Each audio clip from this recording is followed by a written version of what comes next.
আপনার নামটা একটু বলুন। আমার নাম শামিমা। শামিমা, বয়স কত? বয়স এখন 27। 27 ইয়ার্স। ওকে, জন্ম জেলা? জন্ম পুরান ঢাকায়। পুরান ঢাকাতে আপনার জন্ম? হ্যাঁ, পুরান ঢাকাতেই আমার ফ্যামিলি। তার মানে আপনি ঢাকাইয়া কুট্টি যেটাকে বলে বলতে পারেন এরকমই। আচ্ছা, পুরান ঢাকার ভাষা পারেন? হ্যাঁ। ওকে, ঠিক আছে, আপনি যে ভাষাতে যেভাবে বলতে কমফোর্ট ফিল করেন সেভাবেই বলবেন। তো আমাদের এই যে অনুষ্ঠানটি জীবন গল্প, এটা নিশ্চয়ই আপনি শুনেছেন এর আগে? হ্যাঁ, শুনেছি। ওকে, ঠিক আছে, তাহলে আপনার আইডিয়া আছে। জি বলুন, আপনি কি গল্প আজকে আমাদেরকে শোনাতে এসেছেন? আমি আমার ছোটবেলা থেকে মানে জন্ম থেকেই শুরু করতে চাচ্ছি। আমি হচ্ছি আমার বাবা যিনি ছিলেন উনিও পুরান ঢাকার, আমার মাও পুরান ঢাকার।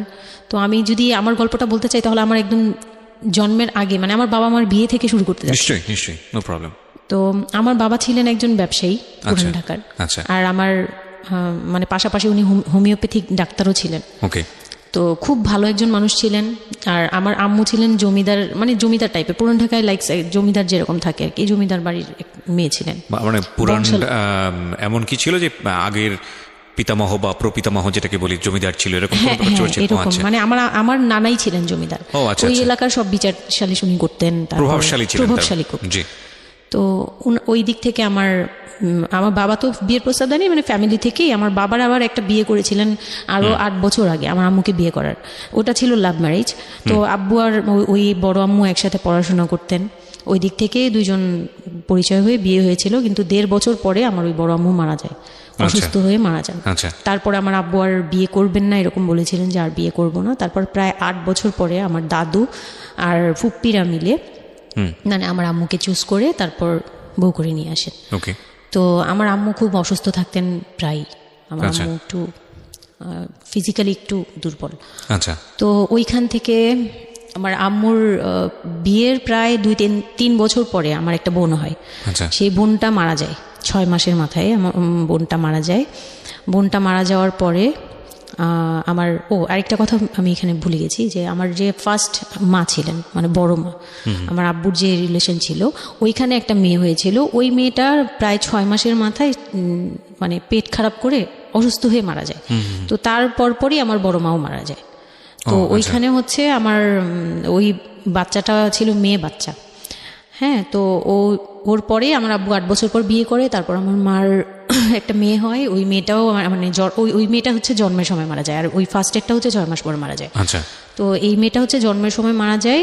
তারপর তার 5 বছর পর আমার ভাইয়া হয়, আমার ভাইয়া আসে। তারপর আমার আম্মুকে বলা হয়েছিল যে আপনার হয়তো অপারেশন করতে হবে, কারণ আপনি আর কনসেপ্ট করতে পারবেন না, খুব অসুস্থ ছিল আম্মু। 2টাই সিজার ছিল, তো ওই সময়টাতে আর কি সিজার বেশি করা যেত না, তাহলে রিস্ক মানে লাইফে একটা রিস্ক থাকে। তো ওই দিক থেকে আমার আম্মুকে বলা হয়েছিল যে আপনার হয়তো বা ইউট্রাসের অপারেশন করতে হবে। তো আমার আম্মু তখন বলেছিল যে না, আমার একটা মেয়ে দরকার, খুব অসুস্থ অবস্থায় বলেছিল আমার একটা মেয়ে দরকার, মানে আমার যদি একটা মেয়ে থাকতো খুব ভালো। হয়তো বা সৃষ্টিকর্তাই চাচ্ছিলেন যে একটা মেয়ে, মানে আমি যে আসবো এটা তো আর উনি জানতেন না, কিন্তু থাকে না যে অনেক সময় কিন্তু মিলে যায় এরকম। তো আমার আব্বু বলছিল যে মেয়ে হোক ছেলে হোক, আরেকটা হলে ভালো হয়। ওকে। তো ওইভাবে ট্রিটমেন্ট নিয়ে আমার প্রায় 2 বছর পরে আমি আমার আম্মুর মানে পেটে আসি। তারপর আমার জন্ম হওয়ার পরে আমরা ভালোই ছিলাম। আব্বুর বিজনেস ভালো ছিল। জি, কিসের বিজনেস ছিল? ওনার হচ্ছে ইলেকট্রিক পার্সের বিজনেস ছিল। তো ওখান থেকে আব্বুর মানে ভালো বিজনেস করতেন। পুরান ঢাকায় ছিলাম আমরা 4 জন, একটা ফ্ল্যাট নিয়েছিলাম। আব্বু বিজনেস করতো, আমি স্কুলে ভর্তি হলাম, ভাইয়া স্কুলে ভর্তি হলো। তো খুব ভালোভাবেই কাটছিল দিনকাল। তো একটা পর্যায়ে যে আমার যখন 10-11 বছর, তখন হচ্ছে আমার আব্বুর বিজনেস একটু প্রবলেম হয়, একটু না ভালোই প্রবলেম হয়, মানে একজন খুব বড় ধরনের একটা লস সে ফেলে দেন। আচ্ছা। তো আমি এটা বলতে চাচ্ছি না। তো যাই হোক, খুব বড় একটা ট্র্যাজেডি, মানে আমার লাইফের সবচেয়ে বড় ধাক্কাটা আমি ওখানেই পাই, যে আমার আব্বু এরকম একটা পার্সন ছিল। আব্বু সবসময় বলতো যেটা, যে আমার এই মেয়েটা হচ্ছে, আমি দেখতে নাকি সেই প্রথম যে আব্বুর বেবিটা ছিল না, মেয়েটা যেটা 6 মাসের মাথায় মারা গেল, আব্বু তাকে খুব ভালোবাসতো। আমি নাকি দেখতে সেম ওরকম হয়েছি, শুধু আমি কালো, ওই মেয়েটা ফর্সা ছিল। তো আমি যখন জন্ম হই তখন আব্বু নাকি আমার ফেস দেখেই কান্না করে দেয় যে এটা আমার বড় মেয়েটা যে ছিল তার মতো হয়েছে। তার মানে মানে আব্বুর ধারণা ছিল যে সেই আসছে, এরকম কিছু। তা আব্বু আমাকে অনেক আদর করতো, মানে অন্য অন্য বাবারাও আদর করে সব মেয়েদেরই, কিন্তু আব্বুর ভালোবাসাটা কেন জানি একদম ডিফারেন্ট ছিল, অনেক বেশি ভালোবাসতেন, অনেক বলার মতো না। সারাক্ষণ টেক কেয়ার, সারাক্ষণ, রাত নাই দিন নাই সব সময়। আমার রাতে খুব বদভ্যাস ছিল, আমি রাত জাগতাম প্রচুর, প্রতি রাতেই আব্বু আমাকে হেঁটে হেঁটে ঘুম পাড়াতো কোলে নিয়ে। আচ্ছা, প্রায় 10 বছর 11 বছর পর্যন্ত আব্বু আমাকে কোলে নিয়ে ঘুম পাড়াতো, অনেক আদর করতো। আর যখন যেটা, তখন তো ছোট ছিলাম, যখন যেটা বলতাম আব্বু এখন এটা লাগবে, রাত দিন তো বুঝতাম না, আব্বু ওই সময় বের হয়ে যেত, মানে খুঁজতে বের হয়ে যেত কোথায় পাই এটা, আমার মেয়ে বলছে। তো ভাইয়ার সাথে খুব একটা এরকম হয় নাই, আমার সাথে বেশি হতো, তো ভাইয়া এটা নিয়ে একটু জেলাসও করতো, কারণ সাধারণতই কিন্তু মানে ভাই বোনের মধ্যে এই এটা থাকে, তো আমাদের মধ্যেও এরকম ছিল। তো আব্বু যখন বিজনেস লস হলো তখন খুব বেশি মানে আব্বু ভেঙে পড়লো, আমরাও মোটামুটি, আমি তো আর বুঝি না, কিন্তু আমি তখন বুঝতাম যে আমার কিছু একটা কমতে যাচ্ছে, মানে কমতি হচ্ছে আমার, কারণ সব কিছু চাওয়ার পরপরই পাওয়া আর একটু লেট করে পাওয়া, এগুলো নিয়ে একটু মেন্টালি এতে পড়ে গেলাম। তো আব্বু বুঝতে দিত না, শুধু আম্মুকে বলতো যে ওদের বুঝতে দিবে না, আম্মু আমাদের বুঝতে দেয়নি কখনো, এরকমভাবে করেনি। কিন্তু একটা সময় দেখলাম কি আব্বু বাসা চেঞ্জ করছে, ছোট বাসা নিচ্ছে, মানে এগুলো খুব ব্রেনে গিয়ে লাগলো যে ছোট বাসা কেন আর এরকম কেন হচ্ছে। আব্বু আস্তে আস্তে ব্যবসা গোটাচ্ছে, নতুন কিছু করার চিন্তা করছে, মানে এগুলো নিয়ে আমিও খুব ডিপ্রেসড হয়ে গেলাম। তখন আমি ক্লাস 6-7 পড়ি, এরকম হবে 7 থেকে 8 উঠবো এরকম। তো আব্বু সব কিছু গুটিয়ে চলে যাচ্ছিল ওনার এলাকায়, মানে দয়াগঞ্জের ওই সাইডে, মানে আমার দাদির এলাকা যে সাইডটা, ওই সাইডটাতে চলে যাচ্ছে, ওখানে চলে যাচ্ছে, বলছে আমি ওখানেই বিজনেস করবো, ওখানে একটু মানে রুম রেন্টও কম, আমি ওখানেই চলে যাব। আর আব্বুর যে ফ্ল্যাট একটা কিনেছিল, আব্বু এর মাঝখানে একটা ফ্ল্যাট কিনেছিল কিস্তিতে, তো ওইটাও সেল করে দেয়, সেল করে বিজনেসে ওইটাও ইনভেস্ট করে, এটা একটা বোকামি করে আমার আব্বু। যাই হোক, উনিও বুঝতে পারেনি। তো ওখানে যাওয়ার পরে সেখান থেকে আব্বু আর কিছু করতেই পারলো না, আর আমাকে করলো কি, ওই সাইডটা একটু মানে রাফ এলাকা, তো যে এলাকায় আব্বুরা মানে ওখানে গেল একটু অন্য ধরনের, মানে একটু ইফটিজিং বেশি হয়, এইসব প্রবলেম ফেস করতে হয়। আব্বু তো আমাকে বাসা থেকে বের হতে দিত না, আর ওই সময় আমাকে বোরকা পরাতো, তখন 10-11 বছর বয়স, কিন্তু ওই সময় আমাকে বোরকা পরাতো। তো ওই দিক থেকে চিন্তা করেছে যে এখান থেকে স্কুল চেঞ্জ করতে হবে, 8-এ উঠে যাচ্ছে মেয়েটা, তো এখান থেকে স্কুল না চেঞ্জ করে ওর মামার বাসায় থাকুক, আমার ছোট মামার বাসায় আর কি। আমরা তো নানু বাড়ি তো আমার ওখানেই বংশাল সাইডে আর কি, তো ওইখানে আমার মামা বাসায় নানু বাড়িতে রেখে আমার আব্বু যায়, কিন্তু রাখতে চায় না প্রথমে। আমার আম্মু খুব রিকোয়েস্ট করে যে এখানে ভালো থাকবে, আর আমার মামা ওইখানকার, আবার নানার পরে আমার মামাই ওখানে মোটামুটি প্রভাবশালী, মানে নানার যে প্রভাবটা ওটা আমার মামা পেয়েছে, মানে ওখানে বিচার টিচার যা হয় সব মামা করে, এখনও করে। তো ছোটো মামার বাসায় গেলাম, মামি আমাকে খুব আদর করতেন, মামি আমাকে অনেক স্নেহ করেন, সত্যি কথা এখনও অনেক স্নেহ করেন, কিন্তু আমার যাওয়া হয় না, ওটা আমি পরে বলছি। তো ওখানে ছিলাম, মামার বাসায় গেলাম, খালার ছেলে, বড় ছেলে, হ্যাঁ, উনি হচ্ছে আমার মানে মামার বাসায় আসছে হঠাৎ করে, আমি জানতাম না যে কেন আসছে, মাঝে মাঝে দেখা হলে সালাম নিতাম। কি নাম ওনার নাম রিপন। ওকে। তো উনি হচ্ছে আমার মামার বাসায় আসছে, আপনার খালাতো ভাই, উনি আমার খালাতো ভাই, উনি আসছে। তো অনেক দিন পর আর কি আসছে। আমি তখন 9-এ পড়ি, পহেলা বৈশাখ ছিল, আমি 8 থেকে 9-এ উঠে গেছি পহেলা বৈশাখ। তো ওই সময়টাতে তাকে দেখলাম যে সে আমাদের বাসায়, রিপন। হ্যাঁ, তো আমি সালাম দিলাম, ভাইয়া কেমন আছেন, কারণ উনি আমাদের অনেক সিনিয়র। আপনি তখন ক্লাস 9-এ পড়েন? হ্যাঁ, 8 থেকে 9-এ আর কি। 8 থেকে 9-এ, ওকে। হ্যাঁ, তো ওই সময় আমি দেখে বললাম, ভাইয়া কেমন আছেন, চা খাবেন? তো আমার মামা বললো, হ্যাঁ চা বানিয়ে নিয়ে আসো। তো আমি গিয়ে পরে শুনি যে আমার মামাতো ভাই আমাকে বলতেছে, যে আমার মামাতো ভাই আবার আমার একদম মানে আপন ভাইয়ের চেয়েও বেশি বলবো, কারণ ওর সাথে আমি সব কিছু, মানে ও আর আমি একসাথে বড় হয়েছি, কখনো মনে হয়নি যে এটা আমার মামাতো ভাই, নিজের ভাই মনে হতো।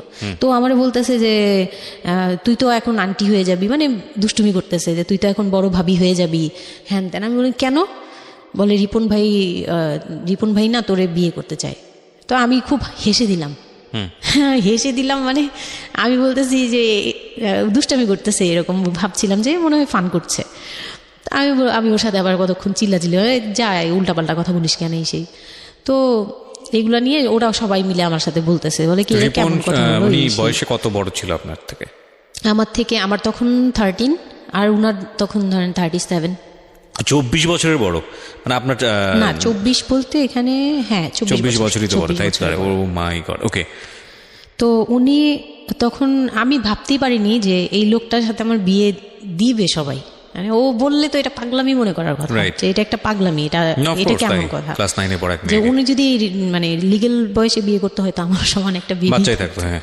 তা আমি না ভাবতেই পারিনি তখন। তারপরেও না আমি চুপ হয়ে গেছি, আমি এই ব্যাপারে ডিসিশন দেওয়ার মতো বয়স আমার ছিল না, জ্ঞানও ছিল না। তো হুট করে আমার মামা মামি আমাকে জিজ্ঞেস করারও প্রয়োজন বোধ করেনি বা জানানোরও প্রয়োজন, কি কারণে জানি না, তবে ওনারাই ডিসিশন নিয়ে বলল যে আমার আব্বু আম্মুকে জানালো, আমার মেঝো খালা যে মানে আমার আম্মুর ইমিডিয়েট বড় যে, ওনাকে আমার আব্বু আম্মুর কাছে পাঠায়।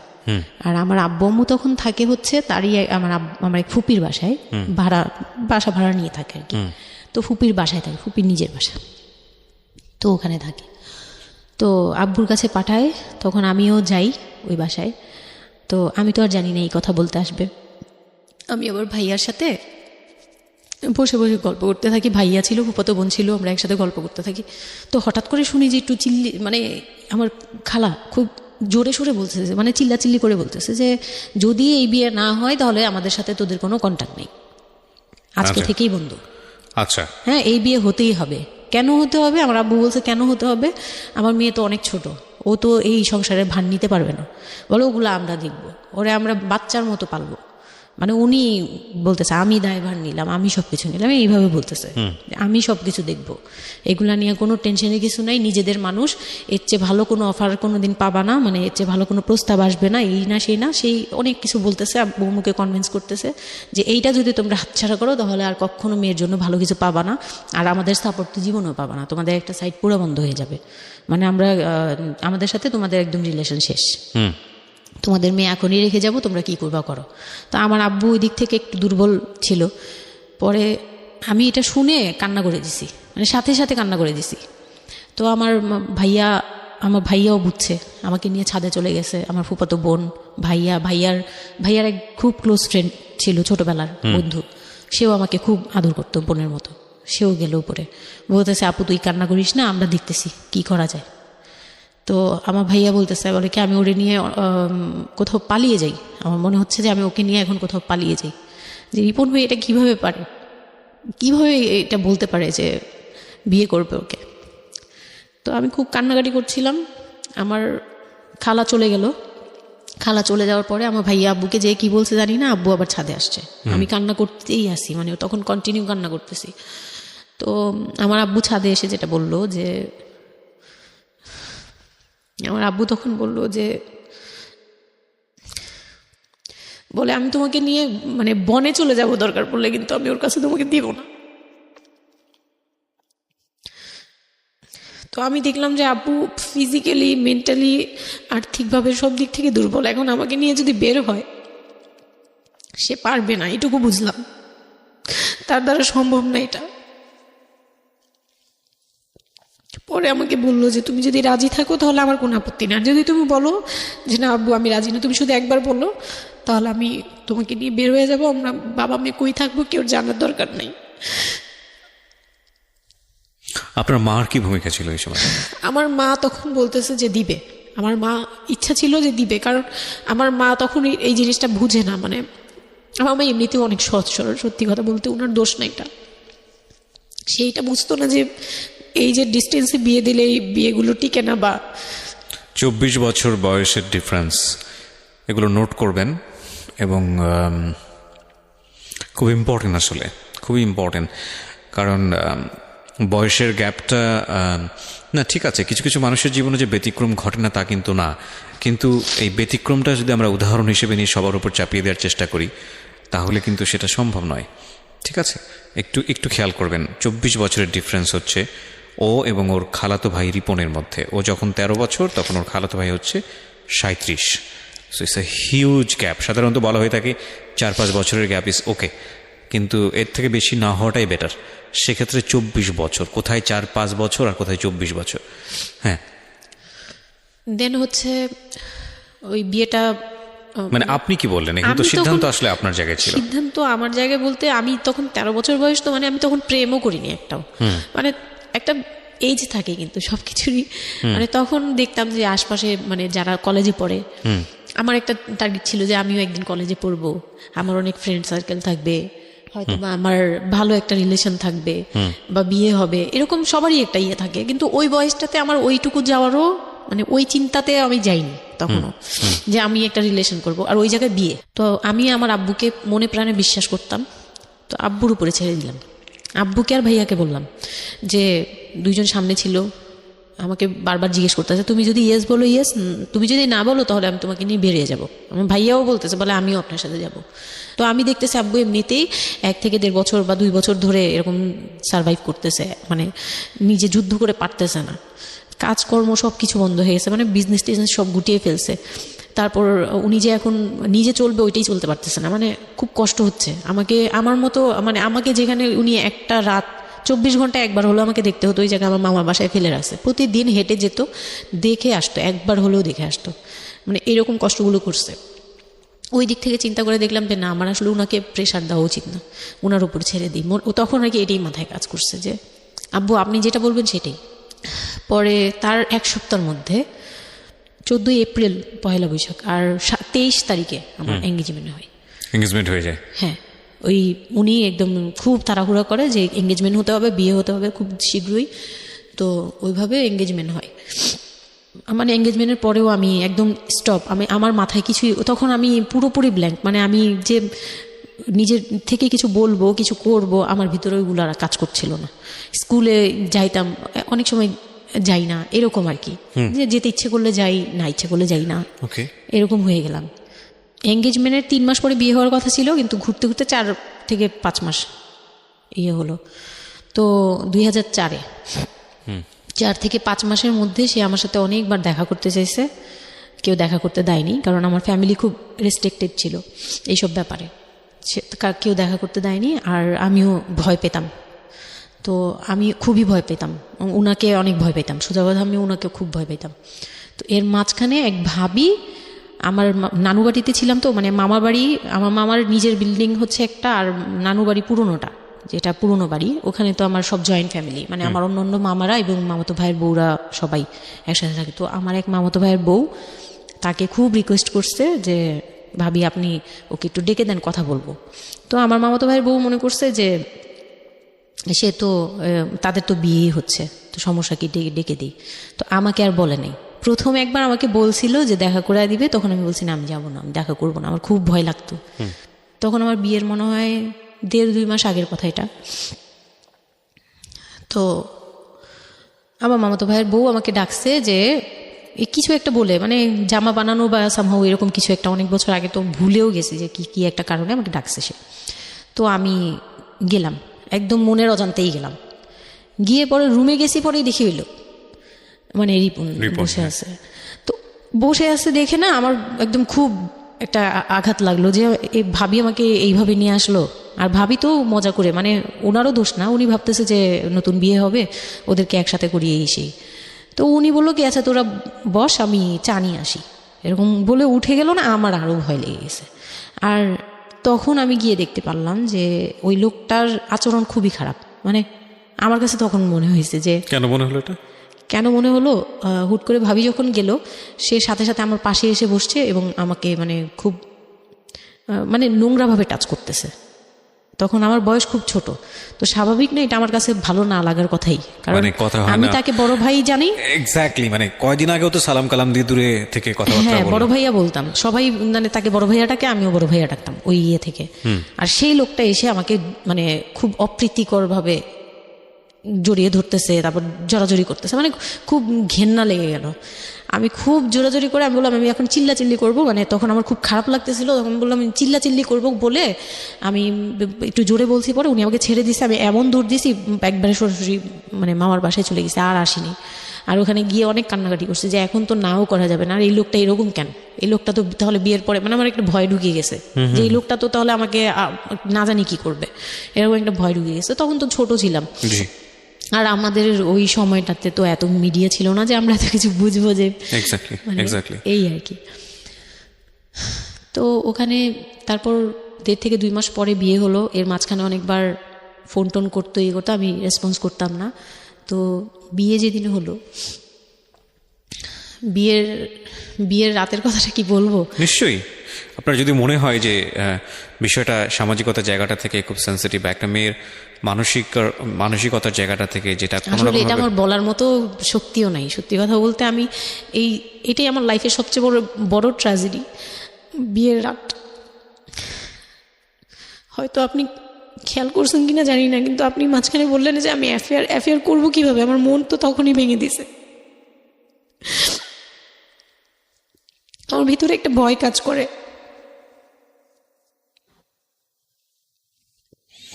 কি হয়েছিল আমি জানি, আপনি খুব সুন্দর করে বলছেন গল্প, আপনি আপনার মতো করেই বলবেন, আমরা আসলে মূল মেসেজটাই পেতে চাই। লোকটা হচ্ছে সামাজিকভাবে মানে সবার কাছে খুব ভালো, সবার কাছে ভালো বলতে মানে গলিতে বা এলাকায় কিছু করে না, সেই এলাকায় খুব ভালো ব্যবসা করে, খুব সহজ সরলভাবে দোকানে যাচ্ছে, আসতেছে, খাচ্ছে, ঘুমাচ্ছে, নর্মাল। আমার সাথে যেদিন বিয়ে হলো সেদিন খুব বৃষ্টি। তো আমার তো ওই একদিনে আমার ভাবির রুমে, ওই দিনে আমি তার রূপ দেখে ফেলছি। তো তখন থেকে আমার তাকে দেখলে মানে গা শিউরে উঠতো, যে মনে হতো যে ভয়ঙ্কর একটা কিছু করবে। মানে মনে হতো, তখন আমি বুঝতাম না, সেক্সুয়াল লাইফটা বুঝতাম না যে সেক্স কি জিনিস, কিন্তু তখন একটা ভয় ঢুকে গেছে, খুব চাপা একটা ভয়। প্রথম কথা হচ্ছে যে আপনি একটা ছেলে এবং মেয়ের মধ্যে যে স্বাভাবিক সম্পর্কটা বিবাহ পরবর্তী, এটা সম্পর্কে আপনার কোনো আইডিয়া ছিল? আপনাকে কেউ বলেছে? এটা সম্পর্কে কোনো আইডিয়াই ছিল না, শুধু জানতাম যে কিছু একটা হয়, আচ্ছা, কিন্তু কি হয় সেটা আপনি জানতেন না? ডিটেইলসটা আমি জানতাম। আপনাকে বিয়ের রাতে বা আগে পরেও কেউ কখনো কিছু বলে না? আমার বিয়ের আগে আমার এক ভাবি ছিল, মানে যেই ভাবির বাসায় গেছে সেই ভাবি না, আরেকটা ভাবি ছিল, উনারই বড় যা আর কি। তো ওই ভাবি আমাকে জাস্ট কানে কানে বলছে যে আজকে কিন্তু যাই হোক একদম চুপ থাকবি, আমাকে এইভাবে বলছে। শুধু এটা বলেছে? শুধু এটা বলছে, আজকে যাই হোক। আরো ভয়ানক কথা বলেছে, মানে এটা শুনলে তো আরো ভয় লাগে। যাই হোক কি হবে, বলে কিছু বুঝো না তুমি, হ্যাঁ কিছু এতই ছোট, কিছু বুঝো না, এইগুলি বলতেছে। মানে আপনার মনে আরো বেশি ভয় ঢুকে গিয়েছে? কোনো ধরনের চিল্লাচিল্লি করবি না, চুপচাপ থাকবি, মানে জাস্ট হাসি মুখে এরকম করে বলছে। কিন্তু আমার কাছে একটু ভয় লাগছে তখনই, যে এই লোকটা তো ওই সময় যদি এরকম মানে খপ করে জড়া ধরতে পারে, এই লোক কি করতে পারে, কি হতে পারে, মানে এই টাইপের একটা ভয় কাজ করছে তখন এই জিনিসগুলো বুঝতাম না, মানে ফিজিক্যাল রিলেশন বা এগুলি এই সম্পর্কে কিছুই জানতাম না। জানতাম যে কিছু একটা হয়, হাজব্যান্ড ওয়াইফে কিছু হয়, কিন্তু কি হয় এটা জানতাম না, এরকম ছিলাম। তো নর্মালি যখন বিয়েটা হলো, কমপ্লিট হলো, সে তো মানে কতক্ষণে রুমে যাবে এরকম। তারপর বিয়ের দিন যেটা আর কি, রাতের বেলা সবাই আমাকে নিয়ে আসলো বাড়িতে, মানে ওনাদের বাসায়। তো ওই বাসায় হচ্ছে একটা রুম, মানে প্রথম হচ্ছে বাসায় ঢুকেই কোনো বারান্দা টারান্দা কিছু নেই, শুধু রুম আর সিঁড়ি, সিঁড়ি ঘর। মানে পুরান ঢাকার বাসাগুলো একটু বেশি হয়তো, খুব ছোট ছোট হয়তো, ঘিঞ্জি টাইপের হয়। হ্যাঁ, আমি একসময় জিএসআরসিতে কাজ করতাম, আমার ফার্স্ট জব ছিল ওটা, আমি সার্ভে করেছিলাম পুরান ঢাকায়। সেটাই আমার প্রথম পুরান ঢাকায় যাওয়া, এবং আমার কাছে মনে হয়েছিল যে আমি কোথায় এসেছি। অনেক ঘিঞ্জি ভাইয়া। এটা কারণ হচ্ছে পুরান ঢাকা নিয়ে অনেকেই অনেক কিছু বলেন, কারণ ঢাকায় যারা, তাদের কাছে পুরান ঢাকাটা একটা নস্টালজিক জায়গা। আমি তো আর ঢাকায় বড় হইনি, সো আমার কাছে ঢাকা, আমি যখন ঢাকায় প্রথম পাড়া দিয়ে যখন পাবলিক বাসে উঠেছিলাম, তখন আমার কাছে মনে হচ্ছে আল্লাহ আমি কোথায় আসলাম, এই জায়গায় আমি কেন আসলাম। তো নর্মালি হচ্ছে ঢাকা এরকম। তারপরে যখন পুরান ঢাকায় গেলাম, পুরান ঢাকার সাথে আমার ওই ধরনের অ্যাটাচমেন্ট কখনোই ছিল না, অনেক বেশি, অনেক ঘিঞ্জি। আমার মনে আছে চকবাজারের যেই চকবাজার নামে একটা যে জায়গা আছে, ওখানে চুরি পট্টি বা কি যেন একটা আছে না, যে মেয়েদের কসমেটিক্স বিক্রি করে, ম্যাক্সিমাম হচ্ছে নকল, আমি জানি না এখন কিরকম আছে। তো আমি জীবনে কোনোদিন দেখি নাই যে একটা মানুষ আরেকটা মানুষকে গলি দিয়ে ক্রস করতে পারে। এবং ইন্টারেস্টিং বিষয় হচ্ছে এখানে তো মেয়েরা ঢোকেই না, এবং ওর ঢোকার পরে ওপরে ছাদ, মানে এমনভাবে বিল্ডিংটা, অনেকগুলো বিল্ডিং মিলে ওই এলাকাটা, ওখানে আকাশ দেখা যায় না, মানে এরকম একটা অবস্থা যে একজন আরেকজনকে ক্রস করতে খুব ভয়ানক, মানে রীতিমতো ভয়ানক অবস্থা। আর আমি সার্ভে করেছিলাম, যেহেতু আমি বিল্ডিংগুলো সার্ভে করতাম, মানে অনেক, আমি একদম ইউনিভার্সিটিতে অনার্স দিয়ে, না অনার্সের থার্ড ইয়ার বা সেকেন্ড ইয়ারে থাকা অবস্থার ঘটনা এটা, আমি সার্ভে করেছিলাম বিল্ডিংগুলো। তো সেই সময় ওই সময়টাতে আমার একটু জানা হয়েছে আর কি। তো আসলে ভয়ানক রকমের ঘিঞ্জি। হ্যাঁ, তো বলুন যেটা বলছিলেন।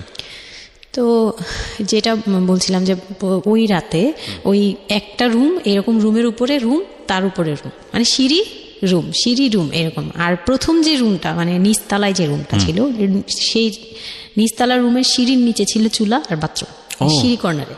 ওকে, মানে এটা হচ্ছে ওদের নিজের বাড়ি। ওকে, এইটুকুই ছিল। মানে তিনটা রুম, মানে হচ্ছে হলো এক ধরনের বিল্ডিং, একটা বিল্ডিং, একতলা দুতলা তিনতলা এরকম বিল্ডিং, বা তিনটা রুম। হ্যাঁ, তিনতলা বিল্ডিং, কিন্তু সিঁড়ি আর রুম। মানে কত অল্প জায়গার মধ্যে এই জিনিসটা ম্যানেজ করেছে। হ্যাঁ, আমি পরে শুনেছি যে এটা আধা কাঠারও নিচে, আধা কাঠারও নিচে, ওই 1 শতক বা হাফ শতক জমি যেটাকে বলে। হ্যাঁ, শুধু একটা রুম আর সিঁড়ি, এইটুকু। তো ওইটুকুর মধ্যেই মানে বাড়িটা। তো ওই বাড়িতে আমার খালার বাড়ি ছিল, আমি তো প্রায়ই যেতাম, বেড়াতে যেতাম ছোটবেলায়। তো আমাকে নিয়ে গেল, আর 3 তলার রুমে সবচেয়ে পরের রুম যেটা, ওটাতে আবার আমার মানে মেজো দেবর সম্পর্কে ছিল। সে আমাদেরও মানে আমার বিয়ের 12 বছর আগে বিয়ে করে ফেলছে। সে লাভ ম্যারেজ করছে, মানে উপযুক্ত বয়সে বিয়ে করছে। আর আমার হাজবেন্ড আবার ছিল যে উনি আবার খুব লেটে বিয়ে করছে, মানে ফ্যামিলির দায়িত্ব পালন করে সবকিছু শেষ করে তারপর বিয়ে। 37 আসলে খুব লেট না, কিন্তু 37 এর জায়গা থেকে 13 বিয়ে করাটা খুব অবিবেচ্য। আমার জন্য তো সে অনেক বড়। যাই হোক, তারপর ওই দেবরের যখন বিয়ের 12 বছর হয়ে গেছে তখন উনি বিয়ে করছে। আর তো ওই ভাইয়া, মেজো ভাইয়া যে ছিলেন, তো মেজো ভাইয়ার রুমটা ছিল 3 তলায়। আমি ওখানেই আমার বাসর ঘরটা করা হয়েছিল আর কি। তো ফুল টুল তেমন ভালো আনা হয়নি, সে খুব রাগারাগি করছে। ছোট ভাই যারা ছিল এলাকার ছোট ভাইটাই, ওদের সাথে খুব রাগারাগি করছে আমার হাজবেন্ড যে ছিলেন। এটা কোনো ঘর সাজানো হলো এই সেই বলে চলে বলতেছে, এখন তোমরা বের হও, অনেক হয়েছে, এখন তোমরা যাও, মানে খুব রাগারাগি করতেছে। তো আমি রাগ দেখে আরো ভয় পেয়ে গেছি প্রথম রাত। তারপর আবার আমি মানে এই অবস্থায় আসছি, বউ হয়ে আসছি, আমার শরীরে ভারী গহনা, শাড়ি টাড়ি, মানে আমি এগুলোর ওজন নিতে পারছি না। 4-5 ঘন্টা হয়ে গেছে আমাকে এগুলো পরায় রাখা হয়েছে, ভারী মেকআপ দেওয়া হয়েছে, আমি এগুলো কখনো ইউজ করিনি ফার্স্ট লাইফে। মানে আমি দেবীর মতো সেজে বসে আছি, এরকম একটা ইয়ে। তো খুব ভয়েও কাজ করছে, নার্ভাসনেস। তারপর এখন কি হবে, সবাই বের হয়ে গেলে কি হবে, এটা একটা টেনশন। আর শুধু মানে কেমন জানি একটা ফিল, যেটা সাধারণত নর্মালি হওয়া উচিত একটা ছেলে এবং একটা মেয়ের জায়গাটা থেকে। এটা হচ্ছে জীবনের সবচেয়ে সুন্দরতম মুহূর্তের একটা, রাইট? আমরা সেটাই চিন্তা করি না। একটা মেয়ের জীবনে স্বপ্ন থাকে তার একটা বাসরাত কিংবা ফুলসজ্জার রাত, আমরা যেটাই বলি সেটা নিয়ে। একটা ছেলের জীবনেও নিশ্চয়ই থাকে, এবং সেটা চমৎকার হয়ে সারা জীবন স্মৃতি হয়ে থাকুক, এরকম কিছু একটা থাকে। এবং সেখানে বিষয়টা যদি এরকম হয় যে একটা মেয়ের জীবনে আতঙ্কের রাত এবং ভয়ানক রকম আতঙ্কের, সবচেয়ে বড় আতঙ্কের রাত ছিল ওটা। তাহলে আপনি চিন্তা করে দেখতে পারেন। এবং সেটাকে যারা আজকে এই রেডিও যারা শুনে, যারা এটাকে এন্টারটেনমেন্ট হিসেবে নিচ্ছেন, তাদের জায়গা থেকে আমি বলতে পারি যে এখানে নিজেরও কিন্তু একটা পরিচয়ের বিষয় আছে। হ্যাঁ, মানে নিজের পরিচয়টা নিজের কাছে কি দিচ্ছেন একটু চিন্তা করে দেখেন। ঘটনার ভেতরে ঢোকার চেষ্টা করুন, এই মেয়েটার মানবিক অনুভূতিটাকে জানার চেষ্টা করুন, অন্য কিছু নয় প্লিজ। কজ আমরা আমাদের সামাজিকতার জায়গাটা থেকে মেয়েদের এই বিষয়গুলোকে উইথড্র করে বা না ভেবে তাদেরকে কখনো কখনো সারা জীবনটা ধ্বংসের দিকে ঠেলে দিই।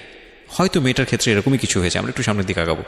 জি, তারপর উনি আমাকে, আমি তখন শাড়ি টাড়ি পরা, গহনা পরা, তো খুব নর্মালি সবাই চলে গেল পরে, খুব নর্মালি আমাকে বলতেছে যে ড্রেসটা চেঞ্জ করো, শাড়িটা চেঞ্জ করো, গহনাটা চেঞ্জ করো। তো আমি আমার লাগেজ থেকে একটা 3 পিস নিলাম, ওই 3 পিসটা নিয়ে ওয়াশরুমে চলে গেলাম।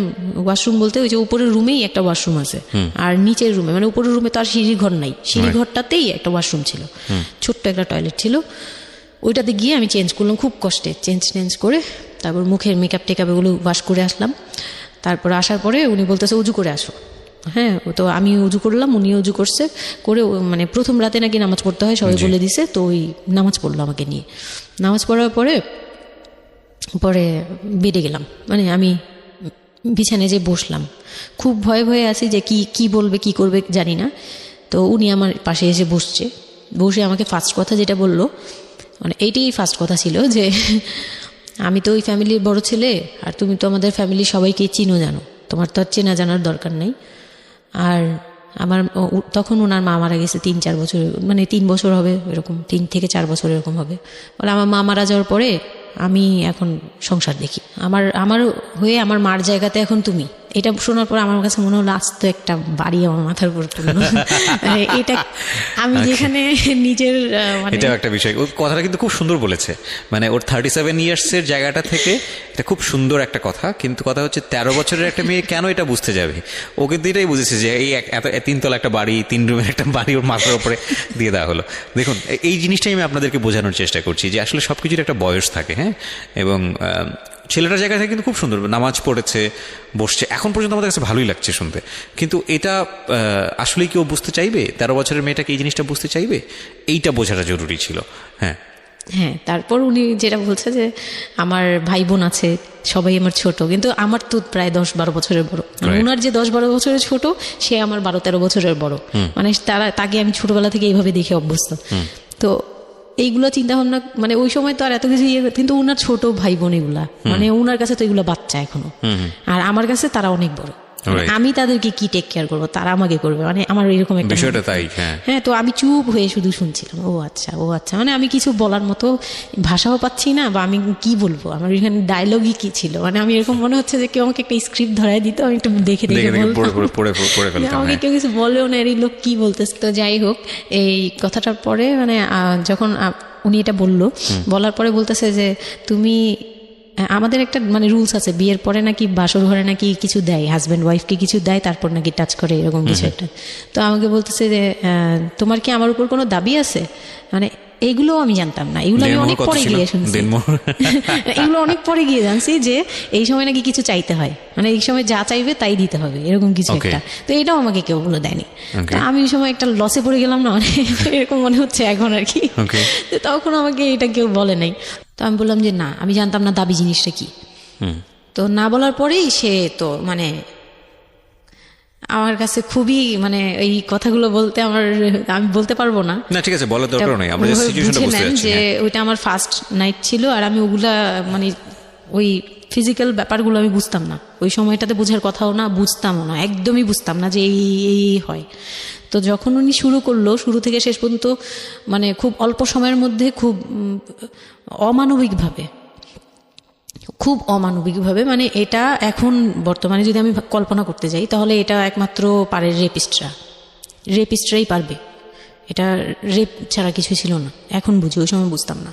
আর ওই সময় আমি এগুলো বুঝতাম না দেখে, আর আমাকে একটা কথা বলা হয়েছিল, আমার মাথায় একটা জিনিস কাজ করছিল যে ভাবি বলছে যে এইখানে যা হবে এগুলো সবই ঠিক, হ্যাঁ এখানে যাই হোক, মানে ভেঙে বলেনি, বলছে তোর সাথে আজকে যা হবে এটি ঠিক, আর এটা মেনে নিতে হবে, আর এটা যদি না মেনে নিস তাহলে মানে এই ধরনের একটা বলছে যে এটা আজকের রাতের কোনো চিল্লাচিল্লি করা যাবে না। তো আমিও চুপ করে, আমার কাছে মনে হচ্ছিল কেউ আমাকে ছুরি দিয়ে আঘাত করতেছে, মানে মনে হচ্ছিল যে কেউ আমাকে ছুরি দিয়ে আঘাত করতেছে, আর আমি ব্লাড দিয়ে পুরো মানে আমার শরীরে সব ব্লাড বের হয়ে যাচ্ছে, আমার এরকম মনে হচ্ছে যে আমার শরীর থেকে সব ব্লাড বের হয়ে যাচ্ছে, আমি মানে গরু কাটলে যেরকম করে না, আমি ওরকম কাঁপতেছি, কিন্তু সে তার কাজ করলো। আমি খুব অবাক হয়েছি যে আমি উঠে বসতে পারতেছিলাম না, সে আমাকে টান দিয়ে উঠে বসায় বলতেছে ওয়াশরুমে যাও। আমি ওয়াশরুমে কীভাবে গেছি আমি জানি না, আমি খুব ধরে খুব কষ্টে কাঁপতে ওয়াশরুমে গেলাম, ফ্রেশ হয়ে আসলাম। আসার পর আমি খুব কষ্টে, যে আমি যখন বিছানায় মানে ঘুমাতে যাব, তখন আবার মাই গুডনেস এরকম করে সে সারা রাতে মানে রাত 3টা থেকে ভোর সকাল 8টা পর্যন্ত 4 বার আমার সাথে এইরকম করলো। আমি আর সকালে উঠতে পারি না, মানে আমি উঠে বসতে পারি না। তারপর 2-3 দিন কি হয়েছে আমার মাথায় নেই, মানে আমি এখন আর এটা বলতে পারবো না, কারণ আমি পুরো সেন্সলেস ছিলাম, আর ওনারে দেখলেই আমার ভয় লাগতো। সে যতবার আসতেছে সামনে। 2-3 দিন আপনি সেন্সলেস অবস্থায় ছিলেন? আমি জানি, মানে আমি সেন্স ছিল, কিন্তু আমি এখন গল্পটা বলতে পারবো না যে এই 2-3 দিনে কি হয়েছে। আচ্ছা, এই 2-3 দিন আমার বৌভাত হয়েছে, আমাকে পার্লারে নিয়ে যাওয়া হয়েছে, কিন্তু আমি নিস্তব্ধ। আর তখন আমার মানে শারীরিক কন্ডিশন খুব খারাপ, কিন্তু সবাই বুঝতেছিল, কিন্তু কেউ বুঝতে দিচ্ছিল না আমাকে। মানে এভরিবডি অ্যাভয়েড দিস, মানে সবাই জিনিসটাকে অ্যাভয়েড করছে, তারা পার্টিটাকে এনজয় করছে। এটা শুধু আপনার ফ্যামিলির সমস্যা না, এটা আমাদের পুরো সমাজেরই সমস্যা, এটা সমাজটাই অ্যাভয়েড করে। এবং আমার মনে আছে I face huge difficulty for the first time যখন আমি রেডিওতে এই ধরনের একটা, আমি নট আজকেই না প্রথম, আমি এটা আগে বিষয়গুলো খুব চ্যালেঞ্জ জায়গা থেকে আমি প্রচার করার চেষ্টা করেছিলাম। অ্যান্ড আই ফেস, এগুলো হয়তো আমার লিসনাররা কখনোই জানে না, আই ফেস হিউজ ডিফিকাল্টিস। যখন আমার প্রথম বইটা পাবলিশড হয়, সেটা নিয়েও আমার একটা বড় ধরনের ডিফিকাল্টি ফেস করতে হয়েছে। একটা অদ্ভুত বিষয় হচ্ছে, আমাদের সমাজে এই বিষয়গুলোকে আমরা অ্যাভয়েড করি, আমরা ঢেকে রাখতে চাই, আমরা মনে করি এটা একটা ট্যাবু, এটা সমাজে 8-10 জন মানুষের সামনে এটা নিয়ে আলোচনা করা যায় না। একটু চিন্তা করে দেখবেন, আলোচনা করা যায় না এটা কোন অর্থে?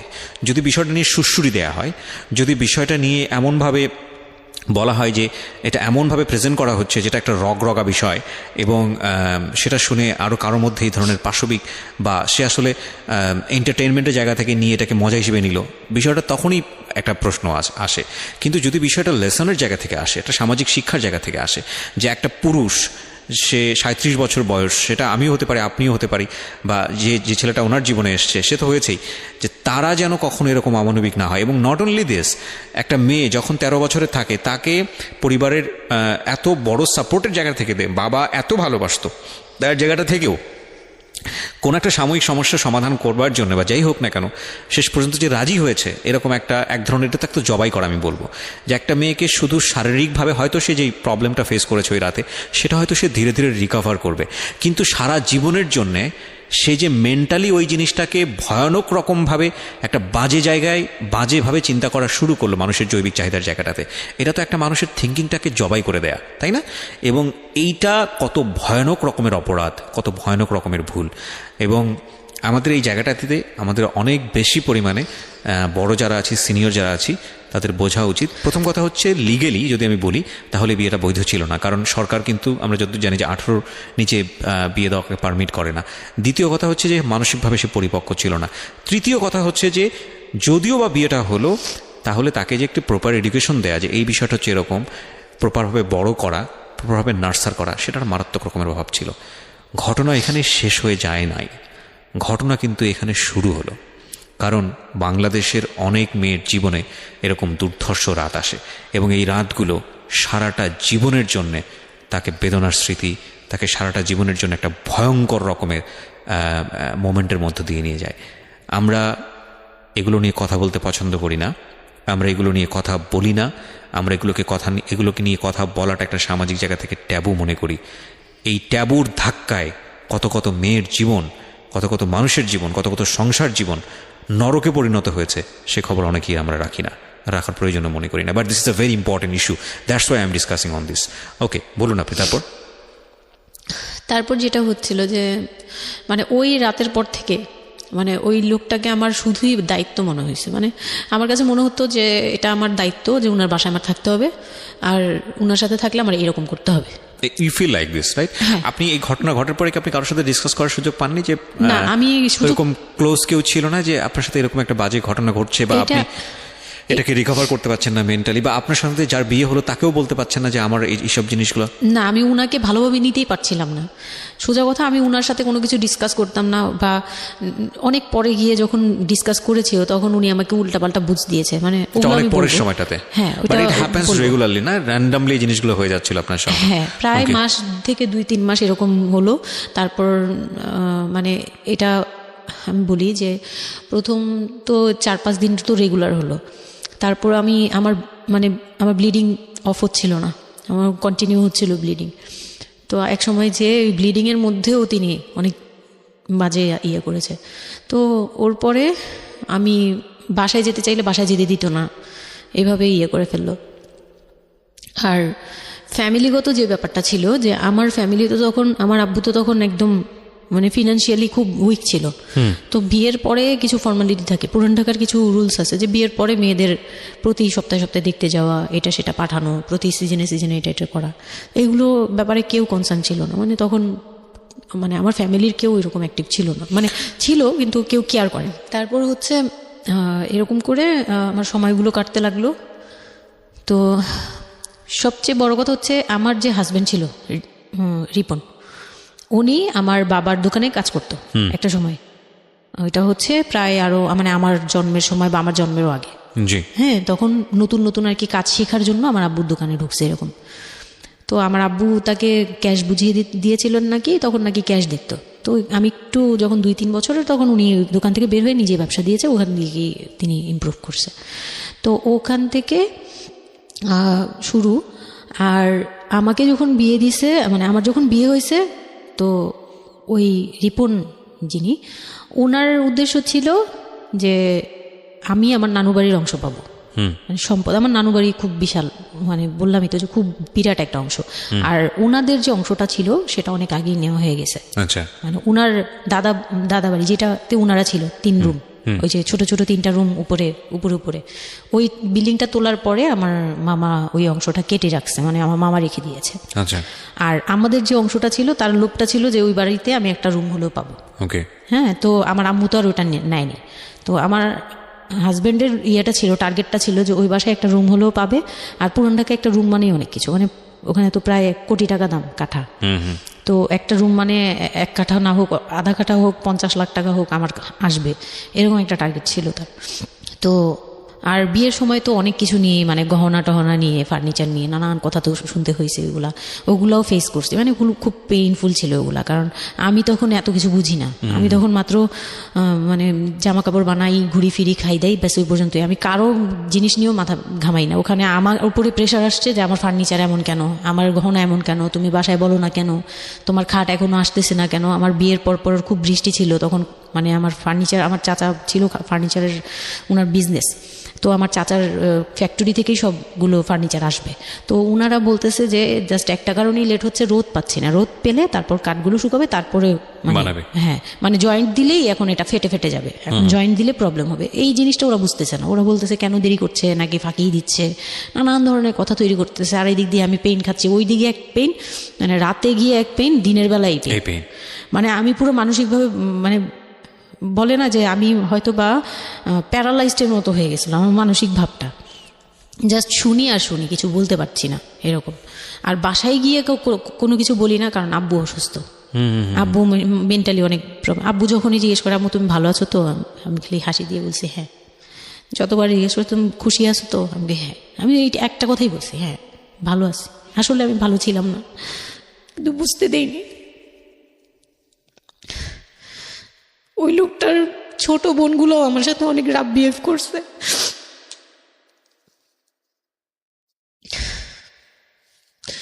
তো